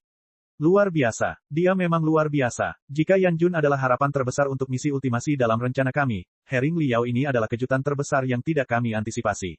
Meskipun dia baru berada di tingkat menengah tahap fondasi pembangunan, pikiran yang teliti bisa sama bergunanya dengan kekuatan pribadi yang kuat dalam ultimasi. Sa Ziming memotongnya. Yan tua, lihat, harapan terbesar, dan kejutan terbesarmu saling berhadapan. Yanba mengangkat alisnya. Di atas 2 batu berbentuk aneh di tengah domain 1000 pegunungan, di mana uap panas masih mengepul, Li Yao dan Yan Jun, yang terbaik dari semua Orc Patroller, saling memandang dengan jarak yang jauh di antara keduanya. Setelah dia membunuh 2 anggota tim jiwa guntur sesaat, penampilannya yang berapi-api akhirnya menarik perhatian Yan Jun. Berbeda dari Li Yao yang bersenjata lengkap dengan pedang di tangan kirinya dan pedang di tangan kanannya, yang ada hanyalah belati di tangan Yan Jun, yang diorbit oleh 8 bilah besi hitam berbentuk segi 8 dengan dingin ketajaman bersinar. Herring Li Yao, aku tidak tahu. Bekas luka di wajah Yan Jun mengakibatkan otot-otot wajahnya terus-menerus tersentak, membuatnya terlihat kejam dan mengerikan. Suaranya seperti balok besi yang membeku, dingin sekaligus keras. Ada terlalu banyak hal yang tidak kamu ketahui. Mari kita mulai saja, waktu sangat berharga. Dia telah diberitahu bahwa Yan Jun telah maju ke puncak tahap fondasi bangunan. Di tahun pertama sekolah menengahnya, dia menyaksikan Vian Blade Peng Hai, kakak laki-lakinya, membakar jiwanya dan berbaris menuju puncak panggung fondasi bangunan. Pemandangan mengerikan di mana energi spiritual mengamuk seperti tsunami telah terpatri di kedalaman otaknya. Pada saat itu, penggarap adalah dewa di matanya. Dewa perang, dewa pembunuh, dewa kehancuran. Puncak panggung fondasi bangunan merupakan tingkat yang tak terbayangkan baginya. Vian Blade Peng Hai bisa dengan mudah mengubahnya menjadi daging cincang hanya dengan rambutnya. Namun hari ini, dia telah menarik perhatian kultivator lain di puncak tahap fondasi bangunan, dan dia bahkan cukup mampu untuk melawannya dengan sekuat tenaga. Sungguh menggelitik dan memabukkan. Ledakan. Li Yao bergegas maju seperti bintang jatuh hitam, hanya untuk terbang mundur setengah detik kemudian, menerobos ke beberapa batu. Yan Jun mendengus, bahkan tidak repot-repot melihatnya. Tiba-tiba, kelopak matanya bergerak-gerak, sementara garis merah sempit dan panjang muncul di bawah pipinya. Setetes darah mengalir zigzag ke sudut mulutnya seperti cacing tanah. Li Yao melompat keluar dari pecahan batu. Memuntahkan seteguk darah hitam tanpa peduli, dia menyeringai. Yan Jun menjilat noda darah di sudut mulutnya perlahan. Ekspresinya tiba-tiba berubah menjadi pucat. Bekas luka biru di mata kirinya berkilauan, seolah-olah seekor naga sedang menari di sisi kanan wajahnya. Yan Jun tiba-tiba menghilang ke udara, dan detik berikutnya, dia muncul di belakang Li Yao. Kecerahan belatinya memotong Li Yao menjadi beberapa bagian. Tapi itu hanya bayangan kabur Li Yao yang perlahan menyebar. Li Yao yang asli telah berpindah sejauh 20 meter. Sebelum Li Yao bisa menarik napas, bagian belakang kepalanya terasa menusuk. Dia mengayunkan pedang dan pedangnya menjadi bola putih bersinar. Suara retakan bergema tanpa henti, sementara percikan api menari-nari di mana-mana, seolah senjatanya sedang terbakar. Kemunculan pertama Yan Jun juga berupa bayangan kabur, hanya untuk membuatnya rileks. Sementara itu, Yan Jun yang asli telah bergerak ke bawahnya dan menguncinya dengan tepat. Bab 396, Sukses. Keduanya bertabrakan hebat. Awan debu besar segera menyelimuti mereka. Itu bukan karena tabrakannya, tapi karena keduanya memecahkan penghalang sonik beberapa kali dalam 0,1 detik. Sesaat kemudian, lusinan bayangan terbang keluar dari awan debu, yang merupakan bayangan kabur dari kedua pihak karena kecepatannya yang luar biasa cepat. Semua bayangan kabur bertarung dengan kejam di udara. Tapi tubuh asli Liao melarikan diri dari medan perang secepat mungkin. Baru setelah dia bertunangan dengan Yan Jun, dia benar-benar merasakan dominasi puncak tahap fondasi bangunan secara langsung. Meskipun kecepatannya berkali-kali melampaui batasnya, Yan Jun telah memblokir setiap rute pelariannya seperti jaring yang tidak dapat ditembus. Liao harus melakukan yang terbaik untuk menerobosnya. Ledakan, bum bum bum. Ledakan terdengar di depannya sepanjang waktu, seolah-olah beberapa gunung berapi sedang meletus, atau bom kristal yang dikerahkan sebelumnya telah diledakkan. Itu hanyalah aura pedang yang diciptakan oleh belati Yan Jun, namun sudah sangat tangguh. Sebaliknya, 8 bilah besi segi 8 yang mengelilingi Yan Jun bahkan lebih mengerikan. Dimanipulasi oleh pikiran telepatinya, mereka mencapai posisi Liao berikutnya dari kurva yang tak terbayangkan dengan kecepatan 2 kali lipat kecepatan suara, bahkan lebih cepat daripada peluru. Menghadapi musuh yang begitu menakutkan, Liao menyadari bahwa potongan ingatan yang dia serap selama sebulan terakhir mulai berpengaruh. Dia seperti seorang veteran yang telah menanggung ratusan perang berdarah tanpa terbunuh. Semua bahaya telah diramalkan olehnya sebelum mereka mampu menimbulkan kerusakan apapun. Baru saja, ketika semua orang bertarung demi peralatan sihir, dia bertarung secara agresif dan bahkan menukar nyawanya sendiri demi nyawa orang lain. Tapi saat ini, dia sangat pengecut. Sekarang, dia melarikan diri dengan tangan menutupi kepalanya, saat berikutnya, dia merangkak ke depan dengan keempat kakinya seperti kadal. Dia nyaris lolos dari semua serangan mematikan, seolah-olah dia adalah seekor kecoa yang abadi. Aura pedang Yan Jun telah meninggalkan goresan di tubuhnya yang kini berlumuran darah. Setelan master telah diwarnai merah. Namun, perisai spiritual hanya akan hancur ketika mengalami serangan fatal. Cedera Liao sebagian besar hanya bersifat dangkal dan tidak mempengaruhi kecepatannya. Bahkan, dia malah mencari beberapa peluang untuk melakukan serangan balik. Ting, ting, ting, ting, ting, ting, ting. Percikan api cemerlang muncul di sekitar Yan Jun. 3 bilah besi segi 8-nya telah dipotong berkeping-keping oleh Liao. Bahkan dadanya pernah ditendang dengan keras oleh Liao. Yan Jun mencibir mengejek. Bilah yang patah tidak jatuh ke tanah. Sebaliknya, mereka mempercepat dan melewati Liao dengan cepat. Dengan gemetar, Liao berhasil memblokir serangan belati Yan Jun dengan pedang rantai di tangan kanannya. Tapi tidak mungkin dia bisa menghentikan pukulan Yan Jun. Perutnya ditinju dengan sangat brutal hingga ia merasa seperti dihantam bintang jatuh. Penderitaan dan kelumpuhan mencengkeramnya seperti gurita, membuatnya tidak mampu mengendalikan diri sama sekali. Dia terlempar ratusan meter jauhnya dan hancur menjadi tumpukan batu. Darah yang dia keluarkan mewarnai asap di sekitarnya menjadi merah. Sua, sua, sua, hampir 10 aliran darah muncrat dari tubuh Liao, yang merupakan akibat dari bilah besi yang tajam. Reka, kulit tangan Liao hampir seluruhnya terkoyak. Daging dan darahnya hampir tidak bisa dibedakan. Namun, dia masih memegang pedang rantai dan pedang tempurnya, tidak mau melepaskannya. Namun masukan spiritual yang besar dan konstan serta intensitas pertempuran tampaknya terlalu berlebihan untuk 2 peralatan sihir yang diproduksi secara massal. Pedang rantainya patah di tengah. Gigi gergaji itu menjuntai seperti ular mati. Sementara itu, pedang perang telah pecah berkeping-keping, komponennya berterbangan kemana-mana. Sambil menggertakkan giginya, Liao mencoba menarik kapak perang dari punggungnya, hanya untuk menemukan bahwa dia hampir tidak bisa menggerakkan jarinya karena rasa sakit yang luar biasa. Menatapnya dengan dingin, Yan Jun melipat belati di telapak tangannya dan berjalan ke arahnya selangkah demi selangkah.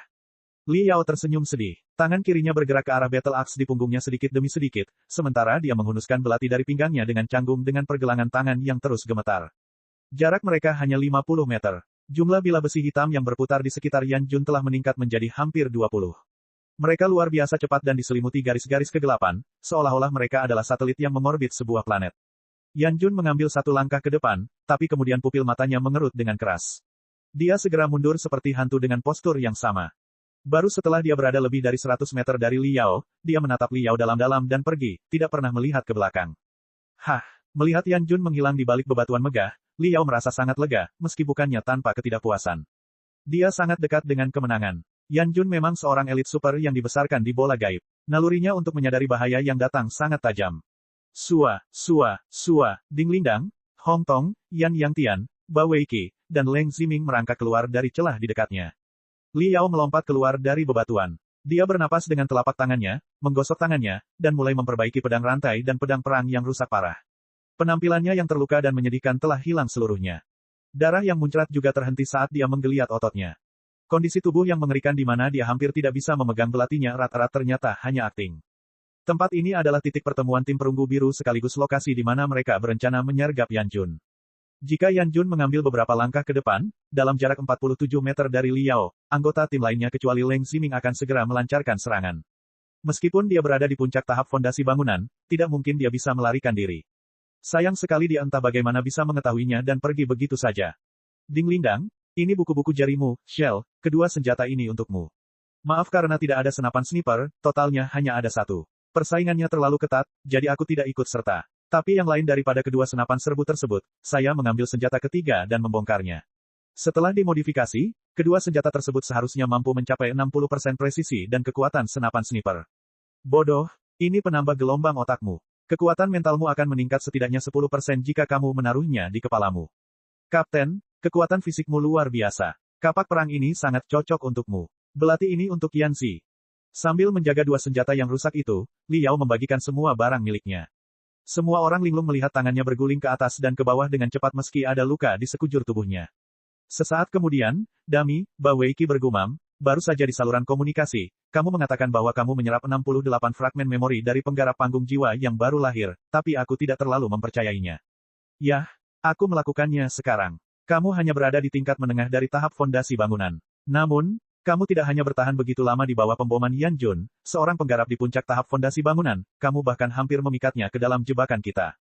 Kamu adalah monster yang tidak dapat disangkal. 5 kilometer jauhnya, Yan Jun tampak berkeliaran. Sesekali, dia akan menginjak bebatuan dengan ringan. Namun, kecepatannya sangat tinggi. Hering Liao, kamu telah meningkat pesat hanya dalam beberapa bulan. Bahkan aku gagal menyelesaikanmu dengan cepat saat mencoba yang terbaik. Menarik. Sepertinya memang ada ahli di antara Orb Patroller dari dunia luar. Jika aku maju 3 langkah lagi, rekan satu timmu yang bersembunyi di celah akan melancarkan serangan mematikan, bukan? Tetapi meskipun kalian telah bersiap untuk menyergapku, kalian semua menggunakan tangan kosong, sementara aku masih membawa belatiku. Kamu tidak akan bisa menjatuhkanku dengan mudah bahkan jika aku jatuh ke dalam perangkapmu. Hanya saja aku tidak ingin terlalu lama ditunda olehmu. Jangan pernah berasumsi bahwa aku takut padamu. Pada saat ini, Yan Jun mendengar suara retakan yang lemah.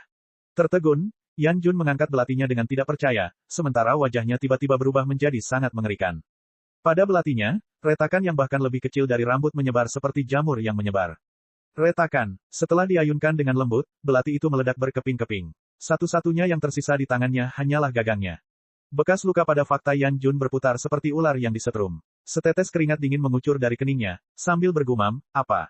Kapan senjataku dirusak? Hering Liao paling dikenal sebagai seorang penyuling.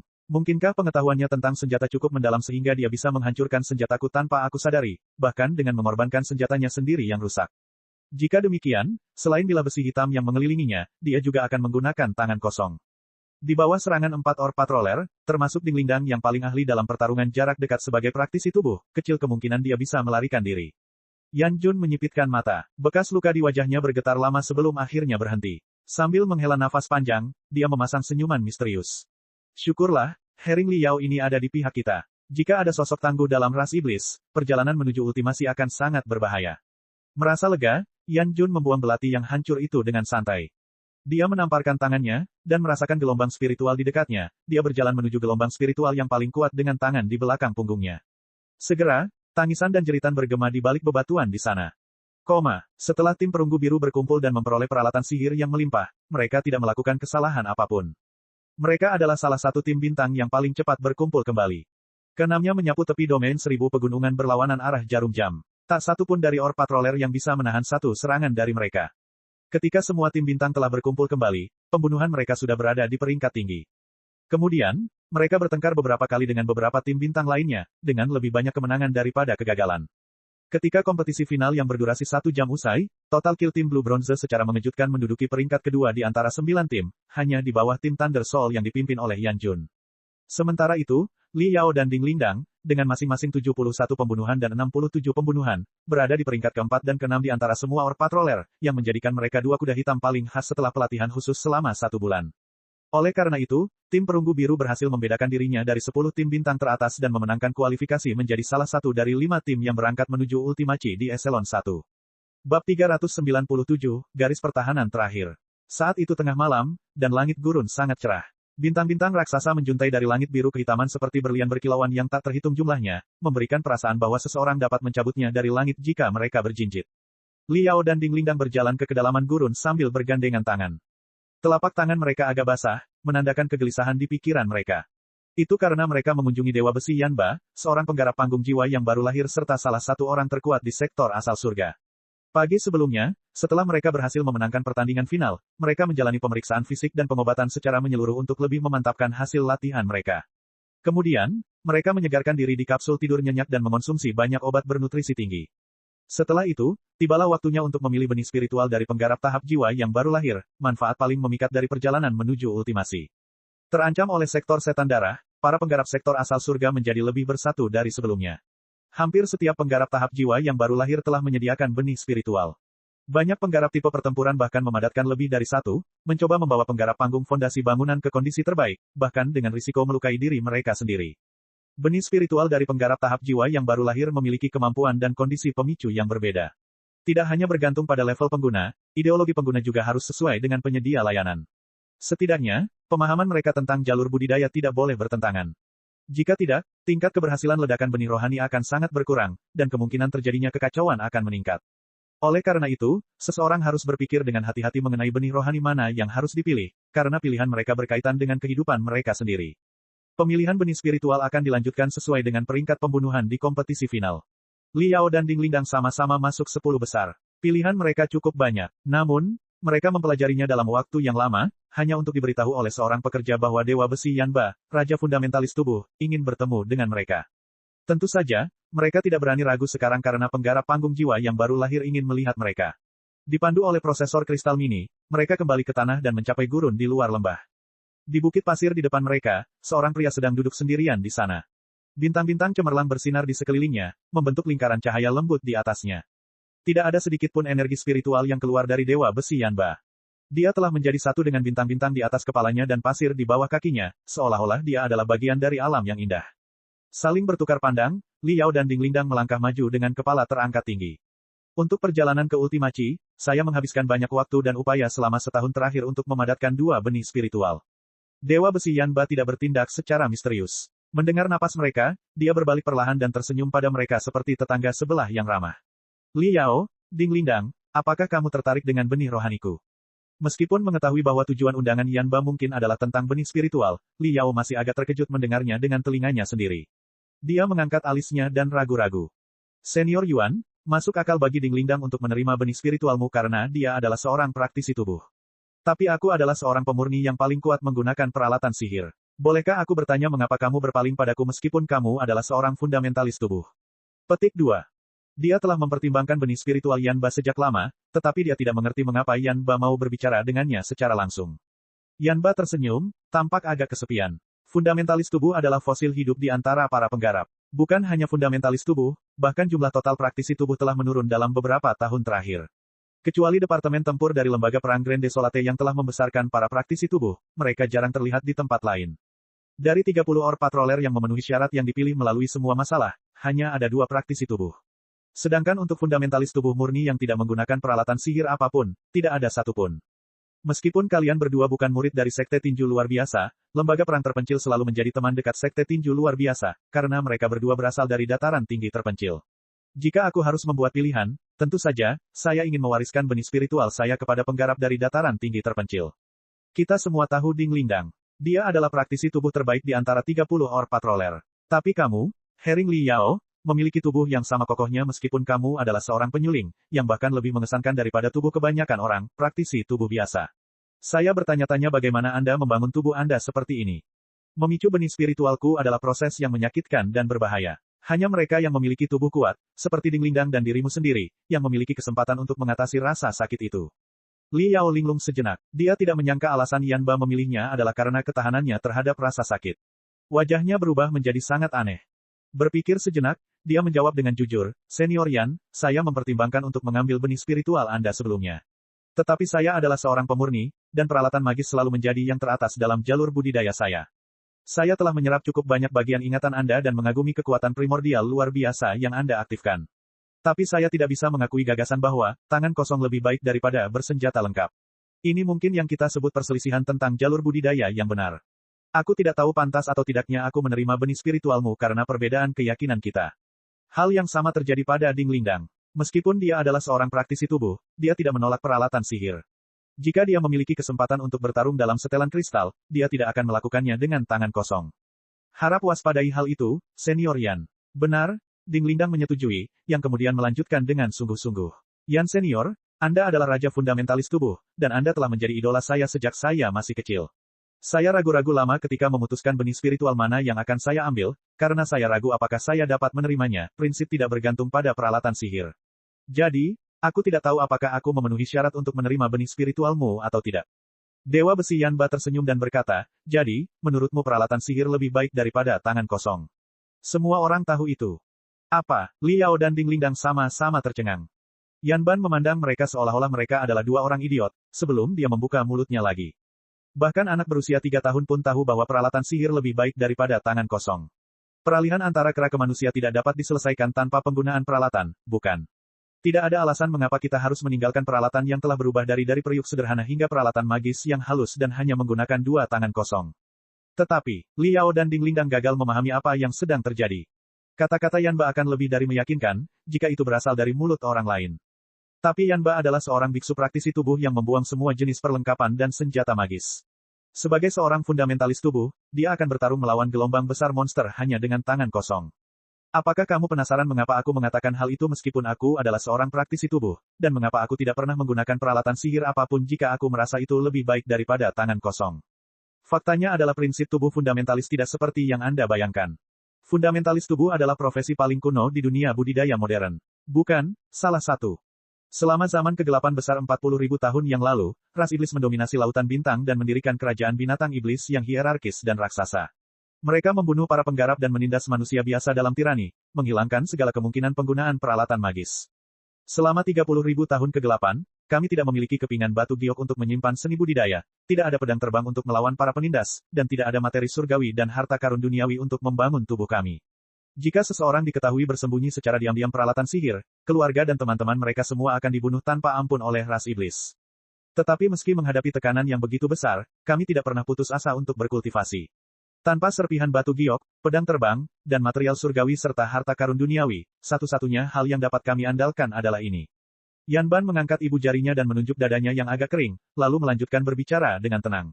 Satu-satunya hal yang dapat diandalkan umat manusia adalah daging dan darah kita sendiri, pembuluh darah kita, saraf, otot, jantung, sel, serta kekuatan yang tersembunyi jauh di dalam diri kita yang telah diwariskan oleh nenek moyang dan pendahulu kita pada masa-masa besar, masalah setelah kiamat yang tak terhitung jumlahnya. Kekuatan itu tersegel di bagian terdalam sel kita. Begitu kita merobek segelnya dan melepaskan kekuatannya, itu adalah awal dari pemberontakan melawan pemerintahan ras iblis. Oleh karena itu profesi tertua di dunia budidaya modern, fundamentalis tubuh. Fundamentalis tubuh tidak pernah terlalu keras kepala untuk mempelajari manfaat peralatan dan senjata magis. Kami tidak pernah menggunakannya karena tidak ada manusia yang memiliki akses terhadap peralatan magis ketika profesi ini diciptakan. Tetapi bahkan tanpa peralatan sihir, kami akan bertarung melawan ras iblis sampai nafas terakhir dengan tangan, kuku, dan gigi kami. Liao dan Ding Lingdang sangat tersentuh. Liao mau tidak mau bertanya, tetapi itu terjadi 30.000 tahun yang lalu.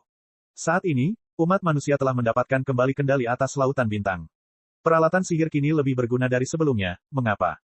Yanba tersenyum. Meskipun umat manusia terpecah dan tersebar di dunia yang berbeda, tidak ada keraguan bahwa kita adalah penguasa dunia kita masing-masing, dan cukup mudah untuk mendapatkan peralatan sihir. Tetapi, bagaimana jika ras iblis kembali lagi? Bagaimana jika penggarap iblis, atau bahkan spesies asing yang lebih kuat dari yang lainnya, atau kiamat yang belum pernah terjadi sebelumnya, datang mengetuk pintu kita? Jika ancaman menghapuskan kemampuan umat manusia untuk memperbaiki dan menggunakan peralatan magis dan kita terpaksa berperang dengan tangan kosong lagi, para fundamentalis tubuh harus mengambil tindakan dan memimpin pemberontakan. Mereka akan menunjukkan kepada semua orang bagaimana berperang hanya dengan menggunakan tangan kosong, tangan, kaki, dan gigi mereka. Ya, semua orang tahu bahwa kejadian seperti itu sangat kecil kemungkinannya akan terjadi. Namun lautan bintang tidak terbatas, siapa yang tahu bahaya macam apa yang mengintai di kegelapan. Oleh karena itu, para fundamentalis tubuh tidak pernah remeh. Kita ibarat sumbu kecil. Jika suatu hari, umat manusia kembali jatuh ke dalam kegelapan dan kehilangan semua peralatan magisnya, kita, para fundamentalis tubuh, akan menjadi garis pertahanan terakhir peradaban kita. Inilah alasan mengapa saya memilih menjadi seorang fundamentalis tubuh. Mungkin benih spiritualku tidak begitu mengesankan seperti benih orang lain ketika meledak. Tapi tidak ada yang bisa mengatakan dengan pasti apa yang akan terjadi di Ultimachi. Dalam skenario terburuk di mana peralatan sihirmu rusak semua dan senjatamu hilang, Mai benih spiritual mungkin bisa menyelamatkan hidupmu, dan juga, menyalakan kembali api harapan bagi federasi dan sektor asal surga. Bab 398, Hydra berkobar, Phoenix abadi. Di bawah langit malam yang cemerlang, di tengah-tengah hidangan penutup yang tenang, setiap kata dari Dewa Besi menghantam Li Yao dan Ding Lingdang seperti bintang jatuh, memunculkan pemikiran yang tak terhitung jumlahnya di benak mereka. Li Yao dan Ding Lingdang bertukar pandangan sekilas, berkata dengan jujur, kami minta maaf, Senior Yuan. Kami tidak pernah benar-benar memahami keyakinan para fundamentalis tubuh sampai saat ini.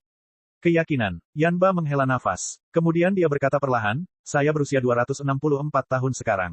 Sebagian besar jiwa yang baru lahir kira-kira seusia dengan saya. Bahkan Satian Xing, penggarap tahap jiwa yang baru lahir termuda di Federasi, berusia hampir 200 tahun. Itu mengapa orang menyebut kita, monster tua. Kita mungkin bukan monster, tapi sebenarnya kita sudah tua. 200 tahun yang lalu, aku dilahirkan di sebuah desa kecil di kedalaman dataran tinggi terpencil. Penduduk desa mencari nafkah dengan mengeksploitasi lapisan ibu di dekatnya. Orang tuaku adalah penjaga yang dikirim oleh sekte tinju luar biasa untuk melindungi desa. Pada saat itu, ras iblis di sektor asal surga belum dibersihkan. Dataran tinggi terpencil penuh dengan sarang iblis besar dan bahkan kerajaan iblis. Pertempuran sengit akan terjadi setiap hari. Karena umat manusia tidak mampu mengendalikan seluruh dataran tinggi terpencil, invasi gelombang binatang buas dari sektor setan darah jauh lebih mudah dibandingkan saat ini. Mereka bisa berkumpul di daerah tak berpenghuni tanpa terburu-buru sampai pasukan mereka berjumlah sangat besar, sebelum mereka membuka jalan kehancuran dan menelan segala sesuatu yang menghalangi mereka.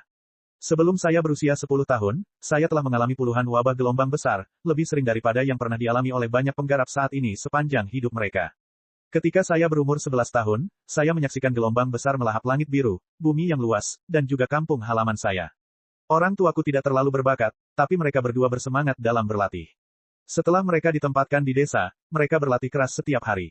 Mereka sudah berada di tahap fondasi bangunan tingkat tinggi pada saat itu. Tapi begitu apa? Untuk menutupi mundurnya penduduk desa, mereka menyerang gelombang besar tanpa ragu, hanya untuk tenggelam dalam waktu kurang dari 10 menit. Karena pengorbanan mereka, 12 anak, termasuk saya, diselamatkan oleh bala bantuan dari sekte tinju luar biasa pada waktunya. Namun penduduk desa lainnya, rumah, dan ternak semuanya habis dimakan. Setelah gelombang binatang buas surut dan kami kembali ke tempat desa dulu berada, tidak ada tanda-tanda apapun bahwa ada desa di tempat ini. Bahkan tidak ada noda darah. Semuanya telah dimakan habis tanpa meninggalkan jejak sedikitpun. Bagi penggarap yang lahir dalam 100 tahun terakhir, termasuk generasi Anda, kebetulan Anda hidup di era ketika Federasi Star Glory sedang berkembang pesat. Di mata Anda, lingkungan yang damai adalah hal yang biasa. Tetapi kami, para jiwa baru lahir, sebagian besar lahir di masa perang.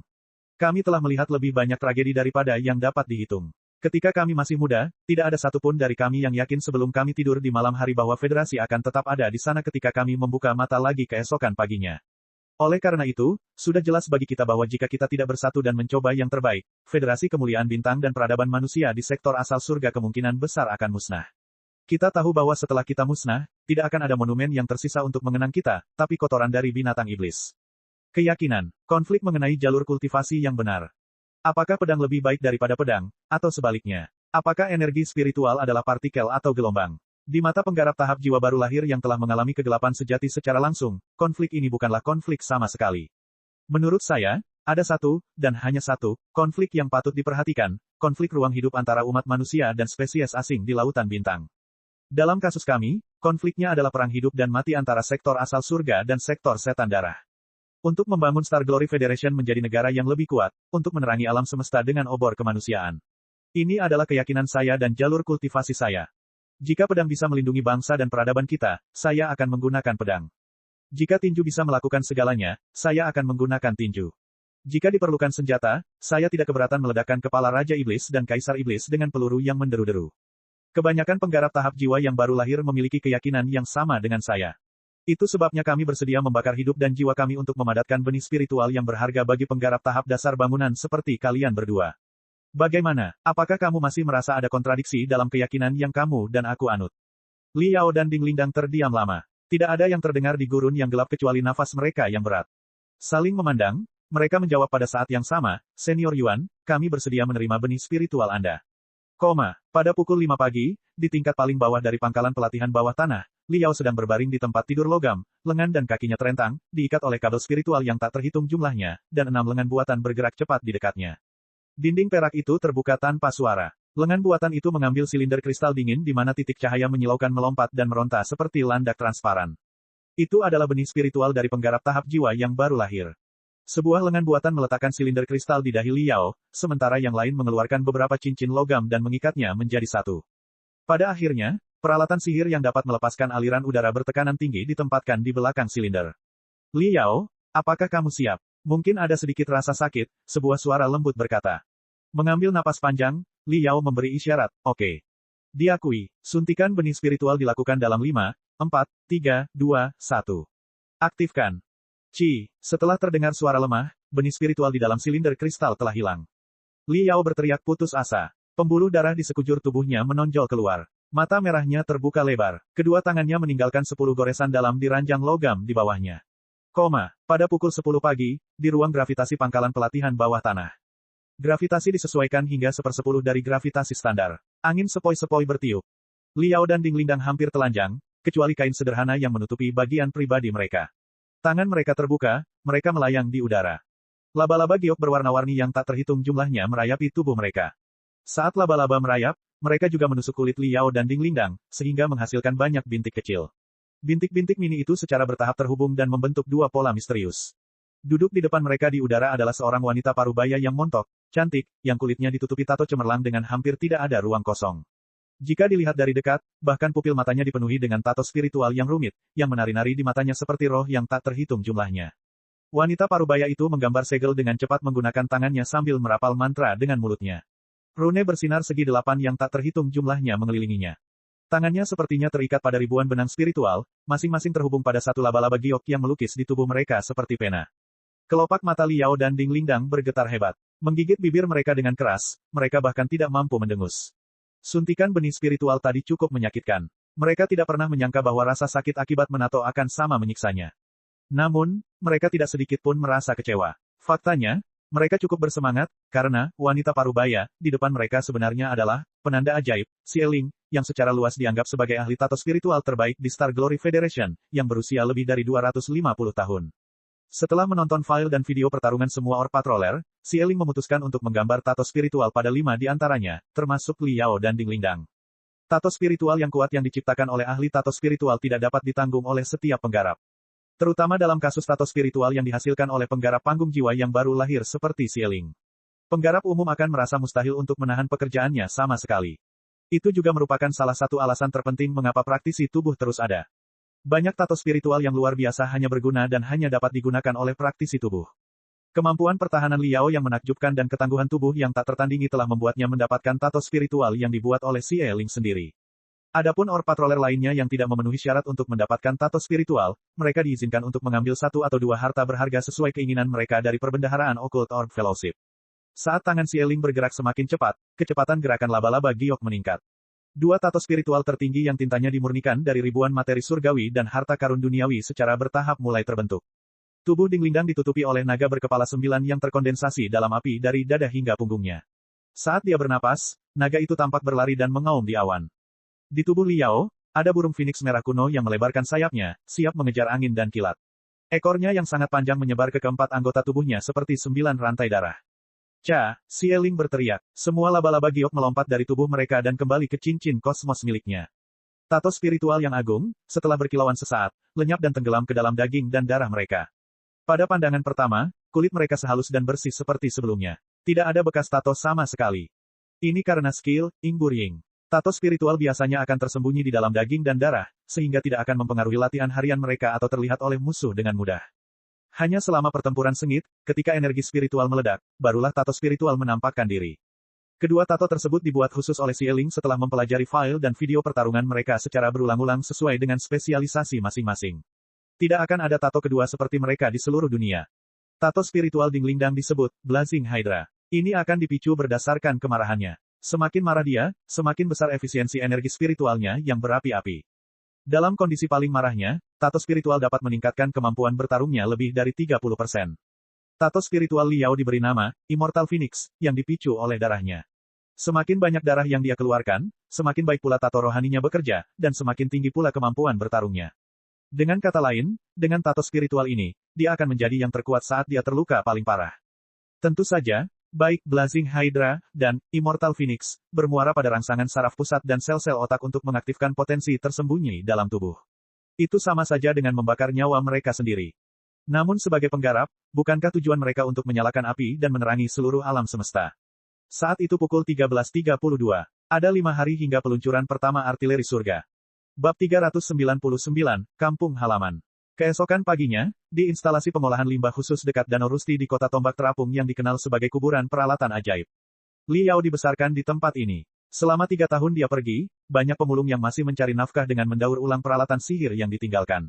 Meski baru fajar, tak terhitung banyaknya pemulung yang sudah mencari setiap peralatan sihir yang masih bisa digunakan di bukit sampah yang berguncang sambil menahan bau menyengat. Di sisi timur kuburan peralatan sihir, 2 geng saling berhadapan. Setiap geng memiliki sekitar 50 orang. Beberapa dari mereka mengepalkan tabung besi yang dilingkari duri baja, sementara beberapa lainnya melambaikan pisau tajam dan bersinar dingin. Pemimpin salah satu geng itu bertubuh kurus dan agak bungkuk dengan kulit berwarna coklat. Kelicikan dan kekejaman terpancar dari mata segitiganya, membuatnya tampak seperti neraka yang kelaparan. Pemimpin lainnya, sebagai perbandingan, bertubuh tinggi dan berotot. Otot-ototnya merobek pakaiannya, matanya merah, dan dia tampak seperti beruang yang marah. Pria bermata segitiga itu berkata dengan dingin, belati terlipat di tangannya, lenggemuk, kita semua mencari nafkah di kuburan peralatan sihir. Konflik tidak bisa dihindari, tapi kamu tidak harus begitu brutal. Hanya untuk pesawat ulang-alik yang rusak, kamu memukuli 2 saudara laki-lakiku dengan kejam. Apakah menurutmu amarahku sudah mereda setelah aku lebih dewasa? Fatih Leng berotot, tapi bukan berarti dia kekurangan otak. Dia membantah dengan gugup sambil tertawa dengan cara yang aneh. Serigala liar, jangan berasumsi bahwa aku tidak tahu apa yang kamu lakukan. Minggu lalu, ketika 3 saudara laki-lakiku sedang melakukan pekerjaannya, tumpukan sampah tiba-tiba runtuh. 4 kaki patah, itu semua ulahmu. Wild Wolf dan Fatih Leng adalah perwakilan dari 2 geng pemulung terbesar di kuburan peralatan sihir. Ketika geng mereka semakin berkembang, kerusuhan terus meningkat. Perkelahian sepertinya tidak bisa dihindari. Getarannya menjadi semakin intens. Percikan kecil saja bisa membuat suasana menjadi terang benderang. Seseorang diam-diam mengikat pergelangan tangan mereka dengan kain untuk berjaga-jaga jika tangan mereka tergelincir saat pertarungan mendatang karena darah yang lengket. Seseorang sedang menyiapkan obat-obatan yang menggembirakan untuk mie mereka. Tiba-tiba, jeritan yang memekakkan telinga terdengar di langit, seolah-olah ada bintang jatuh yang datang, atau seekor burung raksasa sedang menyelam. Terkejut oleh jeritan itu, semua orang tersentak. Gempa bumi sepertinya sedang terjadi. Banyak potongan peralatan sihir yang berjatuhan dari tumpukan sampah di dekatnya. Warna wajah Fatih Leng dan Ye Long berubah. Mereka tidak dapat lagi memerintah bawahannya, karena teriakan mereka dikerdilkan oleh kebisingan yang sangat besar. Setiap pemulung menatap ke langit, tertegun, seolah-olah mereka dibekukan oleh suatu mantra. Pesawat ulang-alik berbentuk bulat seperti batu giok, yang bisa dikatakan sama mewahnya dengan pesawat ulang-alik manapun, terbang melewati langit kuburan peralatan sihir sambil berkilauan terang. Tampaknya pesawat ulang-alik mewah itu sudah sampai di tujuannya, karena melambat dan bersiap untuk mendarat. Gelombang spiritual beriak di udara, menyebar dan mengecil, hingga pecah menjadi ribuan titik cahaya seperti kupu-kupu dan menghilang di udara. Ini, sebagai pemulung, Fatih Leng dan Wild Wolf tidak pernah naik angkutan mewah secara langsung. Namun mereka berdua sering melihatnya di majalah dan di Nexus. Mereka dapat mengetahui apakah suatu peralatan sihir itu berharga atau tidak ketika mereka melihatnya. Meskipun Wild Wolf selalu menganggap dirinya orang yang berpengetahuan, dia belum pernah melihat pesawat ulang-alik seindah ini sebelumnya. Itu sangat luar biasa indahnya sehingga sepertinya itu bukan milik sektor asal surga. Tidak ada apa-apa selain sampah dan pemukiman sewaan rendah di sekitar Danau Rusti kecuali kuburan peralatan magis. Mengapa pesawat ulang-alik canggih seperti itu mendarat di sini?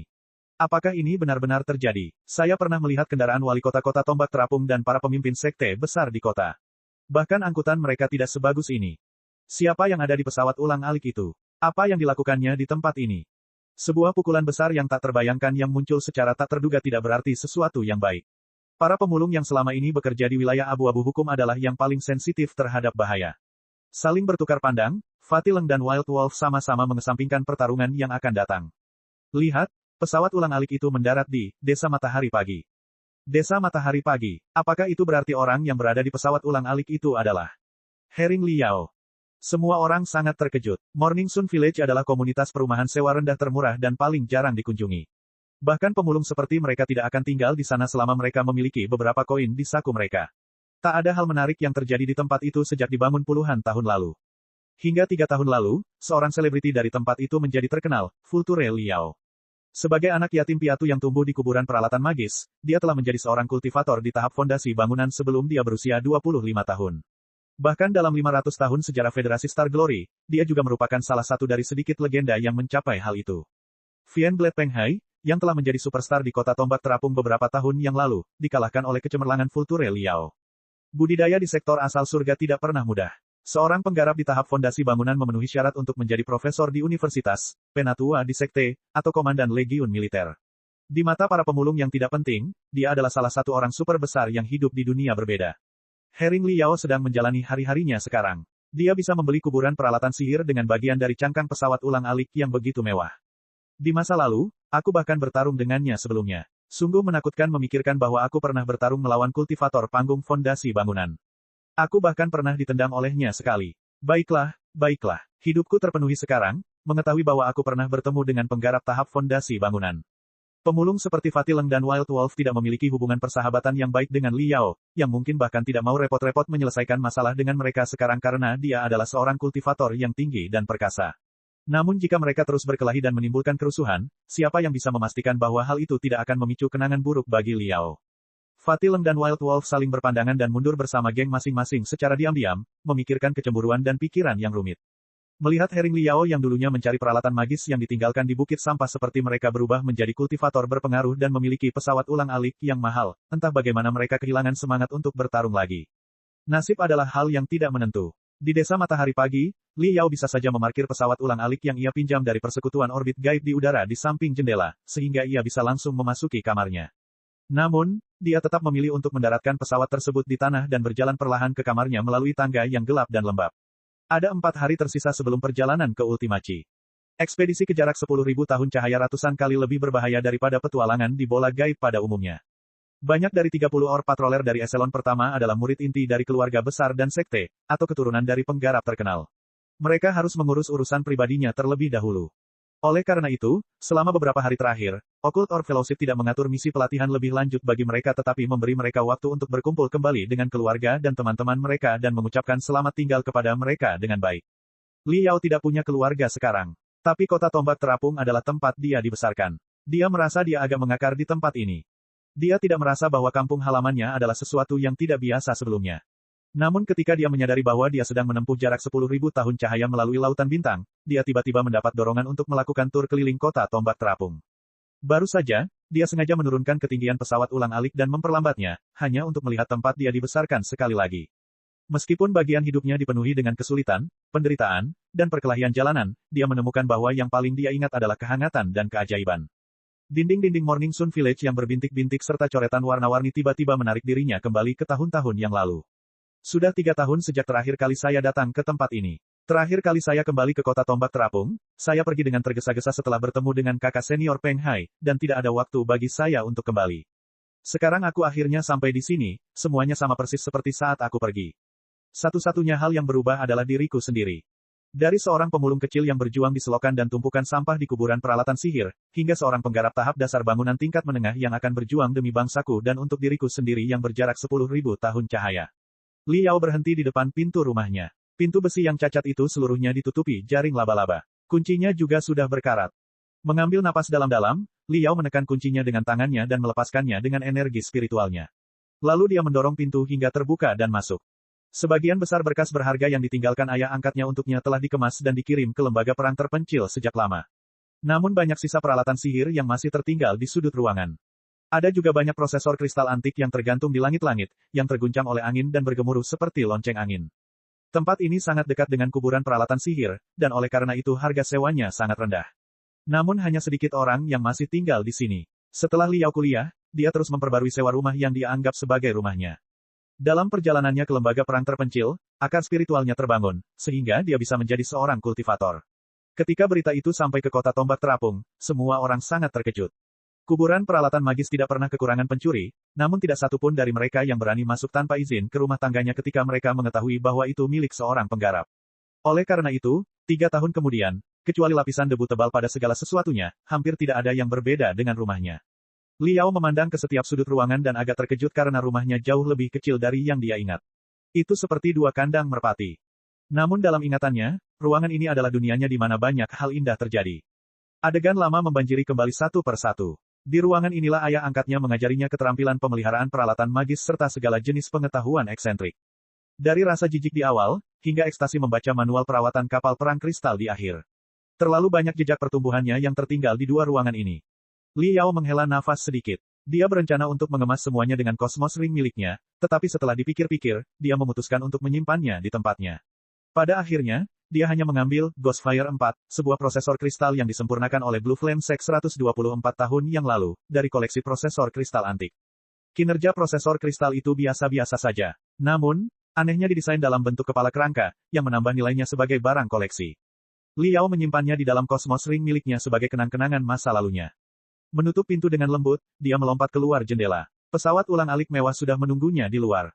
Liao berangkat ke pusat kota-kota terapung tombak. Bab 400, Generasi Baru. Pagi-pagi sekali, di SMA Klan Pertambangan Kota Terapung Tombak, taman bermain yang luas dipenuhi orang. Sekolah menengah Klan Pertambangan Kota Terapung Stir sangat berbeda dari 3 tahun lalu. Setelah menghasilkan banyak uang melalui Demon Beast Detector, dia telah menginvestasikan sejumlah besar uang ke sekolah kampung halamannya. Asrama direnovasi, taman bermain diperbesar, gedung laboratorium baru dibangun, dan banyak fasilitas pelatihan baru ditambahkan. Saat ini, sekolah menengah Klan Pertambangan di Kota Tombak Terapung tidak hanya menerima anak-anak penambang dari distrik Batu Kapur, namun juga menerima siswa yang tidak mempunyai latar belakang penting di seluruh kota. Sekolah itu 2 kali lebih besar sekarang. Saat ini ribuan siswa sudah berkumpul di taman bermain. Semua orang berbicara dan tertawa, membuat tempat itu lebih hidup dari sebelumnya. Tang Xiao, kamu belum bangun. Bergembiralah, sebuah peluang besar akan datang. Di sudut kerumunan, seorang siswa berambut kuning menepuk siku teman sekelasnya yang gemuk dan mengantuk di dekatnya. Anak laki-laki gemuk bernama Tang Xiao menguap dan berkata dengan nada meremehkan, apa yang istimewa dari orang besar ini sehingga mereka harus memanggil semua siswa ke sini? Tidak mungkin wali kota, bukan. Saya sedang berlatih 13 pasukan binatang perang sampai jam 3 pagi. Aku tidak punya waktu untuk orang-orang bodoh itu. Sebaliknya, anak laki-laki berambut kuning itu berseri-seri dengan gembira. Dia sangat senang bahkan suaranya pun berubah. Apa yang kamu bicarakan? Itu Liao, Herring Liao. Mata Tang Xiao yang mengantuk tampak sesempit garis, namun kemudian terbuka lebar karena berita yang mengejutkan. Dia hampir melompat ke langit karena takjub. Apa, maksudmu si super jenius, Herring Liao? Liao adalah idola terbesar bagi ribuan siswa di sekolah menengah Klan Pertambangan Kota Terapung. Semua anak dari daerah kumuh menganggapnya sebagai panutan mereka. Selain itu, banyak gedung dan fasilitas pelatihan di sekolah mereka disponsori oleh Liao. Mereka sangat bangga padanya. Hampir setiap anak telah menonton video Liao ratusan kali. Mereka bahkan membentuk asosiasi bernama Future Squad, yang mengumpulkan berita tentang Liao. Tang Xiao dan anak laki-laki berambut kuning tidak terkecuali. Mereka adalah anggota garis keras Future Squad. Saat itu, mereka berdua menggigil, punggung mereka terasa dingin seperti ada yang merendam tulang punggung mereka dengan air dingin. Menatap ke langit, sebuah pesawat ulang-alik mewah yang diselimuti cahaya perak telah berhenti di atas dengan tenang tanpa mereka sadari. Dari cangkang sempurna menyebar aura mendominasi yang menyelimuti seluruh siswa di tempat seperti jaring raksasa yang tak terlihat. Wow, pesawat ulang-alik apa ini? Aku belum pernah melihat yang seperti ini sebelumnya. Dilihat dari penampilannya, bahkan lebih canggih dari pesawat ulang-alik bersenjata burung mistik yang bernilai ratusan juta. Herring Liao sangat mengintimidasi. Aku hampir tidak bisa bernapas saat ini. Apakah dia benar-benar hanya 5 tahun lebih tua dari kita? Penggarap benar-benar kaya, dan luar biasa. Saya juga akan berusaha sebaik mungkin untuk berkultivasi, dan suatu hari nanti saya akan menjadi seorang kultivator sekuat Liao. Semua siswa terpesona. Mereka menatap langit dalam keadaan kesurupan dengan mulut terbuka lebar. Kecerahan perak di langit berkedip, menampakkan seorang pria jangkung kurus yang mengenakan jubah putih. Ikat pinggang jubahnya bergerak tanpa terpengaruh oleh angin, sementara pemiliknya terbang ke platform di udara dengan perlahan dan anggun. Itu adalah Liao, Presiden Mao, kakek Wang. Liao memeluk kedua lelaki tua di peron dengan hangat. Meskipun dia baru tinggal selama beberapa bulan di sekolah menengah Klan Pertambangan Kota Terapung Tombak, dia tidak pernah lupa bahwa Presiden Mao menerimanya meski berada di titik terendah dalam hidupnya. Kakek Wang lebih membantunya. Ketika dia di sekolah menengah, dia tidak akan mampu membayar biaya sekolah tanpa dukungan dari kakek Wang. Jika dia putus sekolah saat itu, hidupnya akan sangat berbeda. Oleh karena itu, Liao selalu menganggap sekolah menengah Klan Tambang Kota Terapung sebagai sekolah ibunya dan kedua lelaki tua itu sebagai keluarganya sendiri. Tujuan utama kepulangan saya kali ini adalah untuk melihat apakah kami dapat membangun stadion latihan lain di sekolah kami atau tidak. Saya berencana untuk menyelesaikannya sesuai dengan standar tertinggi. Ini akan sama bagusnya dengan stadion latihan manapun di federasi. Tentu saja, dengan meningkatnya intensitas latihan, tubuh peserta pelatihan akan lebih rentan terhadap cedera. Oleh karena itu, kita juga perlu membangun rumah sakit sekolah baru yang akan selesai sesuai standar rumah sakit lapangan garis depan militer, yang seharusnya cukup untuk menyembuhkan semua cedera akibat pelatihan, kata Liao tanpa tergesa-gesa. Selama beberapa bulan terakhir di Occult Orb Fellowship, dia telah memperoleh banyak material surgawi dan harta karun bumi serta cadangan rahasia. Barang-barang berharga semuanya bisa dijual. Bahkan poin kontribusi juga dapat ditukar dengan uang, sebagai hadiah untuk setiap misi. Kali ini, dia telah menerima misi yang sangat berbahaya menuju Ultimachi. Akibatnya, dia dibayar di muka dengan jumlah yang besar. Karena dia tidak punya rumah untuk ditinggali, dan baik dirinya maupun Ding Lingdang tidak kekurangan uang, dia memutuskan untuk menginvestasikan uang itu ke sekolahnya. Ambisi Li Yao bukan hanya kesuksesannya sendiri. Dia berharap untuk membangun sekolah menengah klan pertambangan di kota Tombak Terapung menjadi sekolah super kelas 1 di federasi tempat semua siswa kurang mampu yang memiliki bakat dalam berkultivasi dapat dibesarkan menjadi kultivator. Li Yao, kamu telah menawarkan bantuan yang luar biasa kepada sekolah kami selama 2 tahun terakhir. Sekarang kamu menghabiskan banyak uang lagi untuk membangun 2 fasilitas canggih. Aku benar-benar tidak tahu bagaimana aku bisa berterima kasih. Presiden Mao merasakan banyak emosi mengalir di dadanya. Bertahun-tahun yang lalu, saya hanya melakukan bantuan kepada Wang Tua. Saya tidak melakukan apapun selain mengangkat jari saya. Saya tidak pernah menyangka bahwa Anda akan sampai sejauh ini dan menjadi salah satu penggarap tahap fondasi bangunan termuda di federasi. Li Yao tersenyum. Presiden, itu hanyalah sebuah pengangkatan jari bagi Anda bertahun-tahun yang lalu, dan itu adalah pengangkatan jari saya bagi saya saat ini. Uang untuk stadion pelatihan dan rumah sakit sekolah bukanlah masalah besar. Saya telah berbicara dengan Ketua Zhao, pemimpin Asosiasi Prajurit Penyandang Cacat. Nanti, Asosiasi Prajurit Penyandang Cacat akan mengirimkan sejumlah veteran terampil untuk bekerja sebagai tutor di sekolah kami, yang akan mengajar siswa seni bela diri dan seni perang. Anda tahu bahwa federasi telah memasuki keadaan perang tingkat pertama. Seorang prajurit adalah profesi yang paling dihormati. Tidak ada salahnya bagi para siswa jika mereka dapat mempelajari beberapa keterampilan bertempur. Li Yao sudah memikirkan segalanya. Jika dia bisa kembali dari Ultima Chi dengan selamat, tentu saja, uang tidak akan menjadi masalah. Bukan hanya beberapa pensiunan veteran, ia pun punya cukup modal untuk menyewa pasukan-pasukan khusus. Jika dia gagal kembali, perusahaan asuransi yang didukung oleh 10 sekte teratas federasi akan membayar sejumlah besar kompensasi, yang seharusnya cukup untuk mendukung pembangunan dan pengoperasian sekolah menengah klan pertambangan kota Terapung Tombak. Presiden Mao menganggukkan kepalanya dengan cepat. Li Yao, untuk siswa di sini, aku tidak akan sopan, aku akan menerimanya dengan senang hati. Akan sangat luar biasa jika tutor dengan latar belakang militer bisa mengajar di sekolah kita. Tahukah Anda bahwa siswa di sekolah kami sebagian besar berasal dari keluarga penambang yang lahir dan besar di daerah kumuh? Bakat mereka terbatas. Pendidikan mereka di tahun-tahun awal juga tidak layak. Cukup sulit bagi mereka untuk membangkitkan akal spiritual mereka dan menjadi kultivator, sepertimu. Faktanya, akan menjadi keajaiban jika salah satu dari mereka berhasil. Namun, sejak kamu mulai mensponsori sekolah kami, setiap siswa telah berlatih dengan gila-gilaan dan menjadikanmu sebagai teladan mereka. Tubuh mereka jauh lebih kuat dari sebelumnya. Tahun lalu, 174 siswa lulus ujian militer dan menjadi prajurit tentara federal. Li Yao kagum. 174 di antaranya. Itu mengesankan. Federasi Star Glory menghargai keberanian lebih dari apapun. Status sosial tentara federal sangat tinggi dan hampir setara dengan para penggarap. Cukup menantang untuk menjadi tentara. Bagi anak-anak kurang mampu, bergabung dengan tentara adalah pilihan yang sangat masuk akal.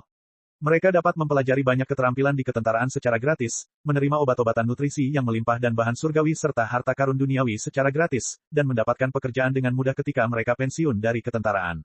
Mereka juga akan dihormati oleh warga negara lainnya. Begitu mereka mengalami masalah, Asosiasi Pensiunan Prajurit dan Asosiasi Prajurit Penyandang Cacat akan membela mereka.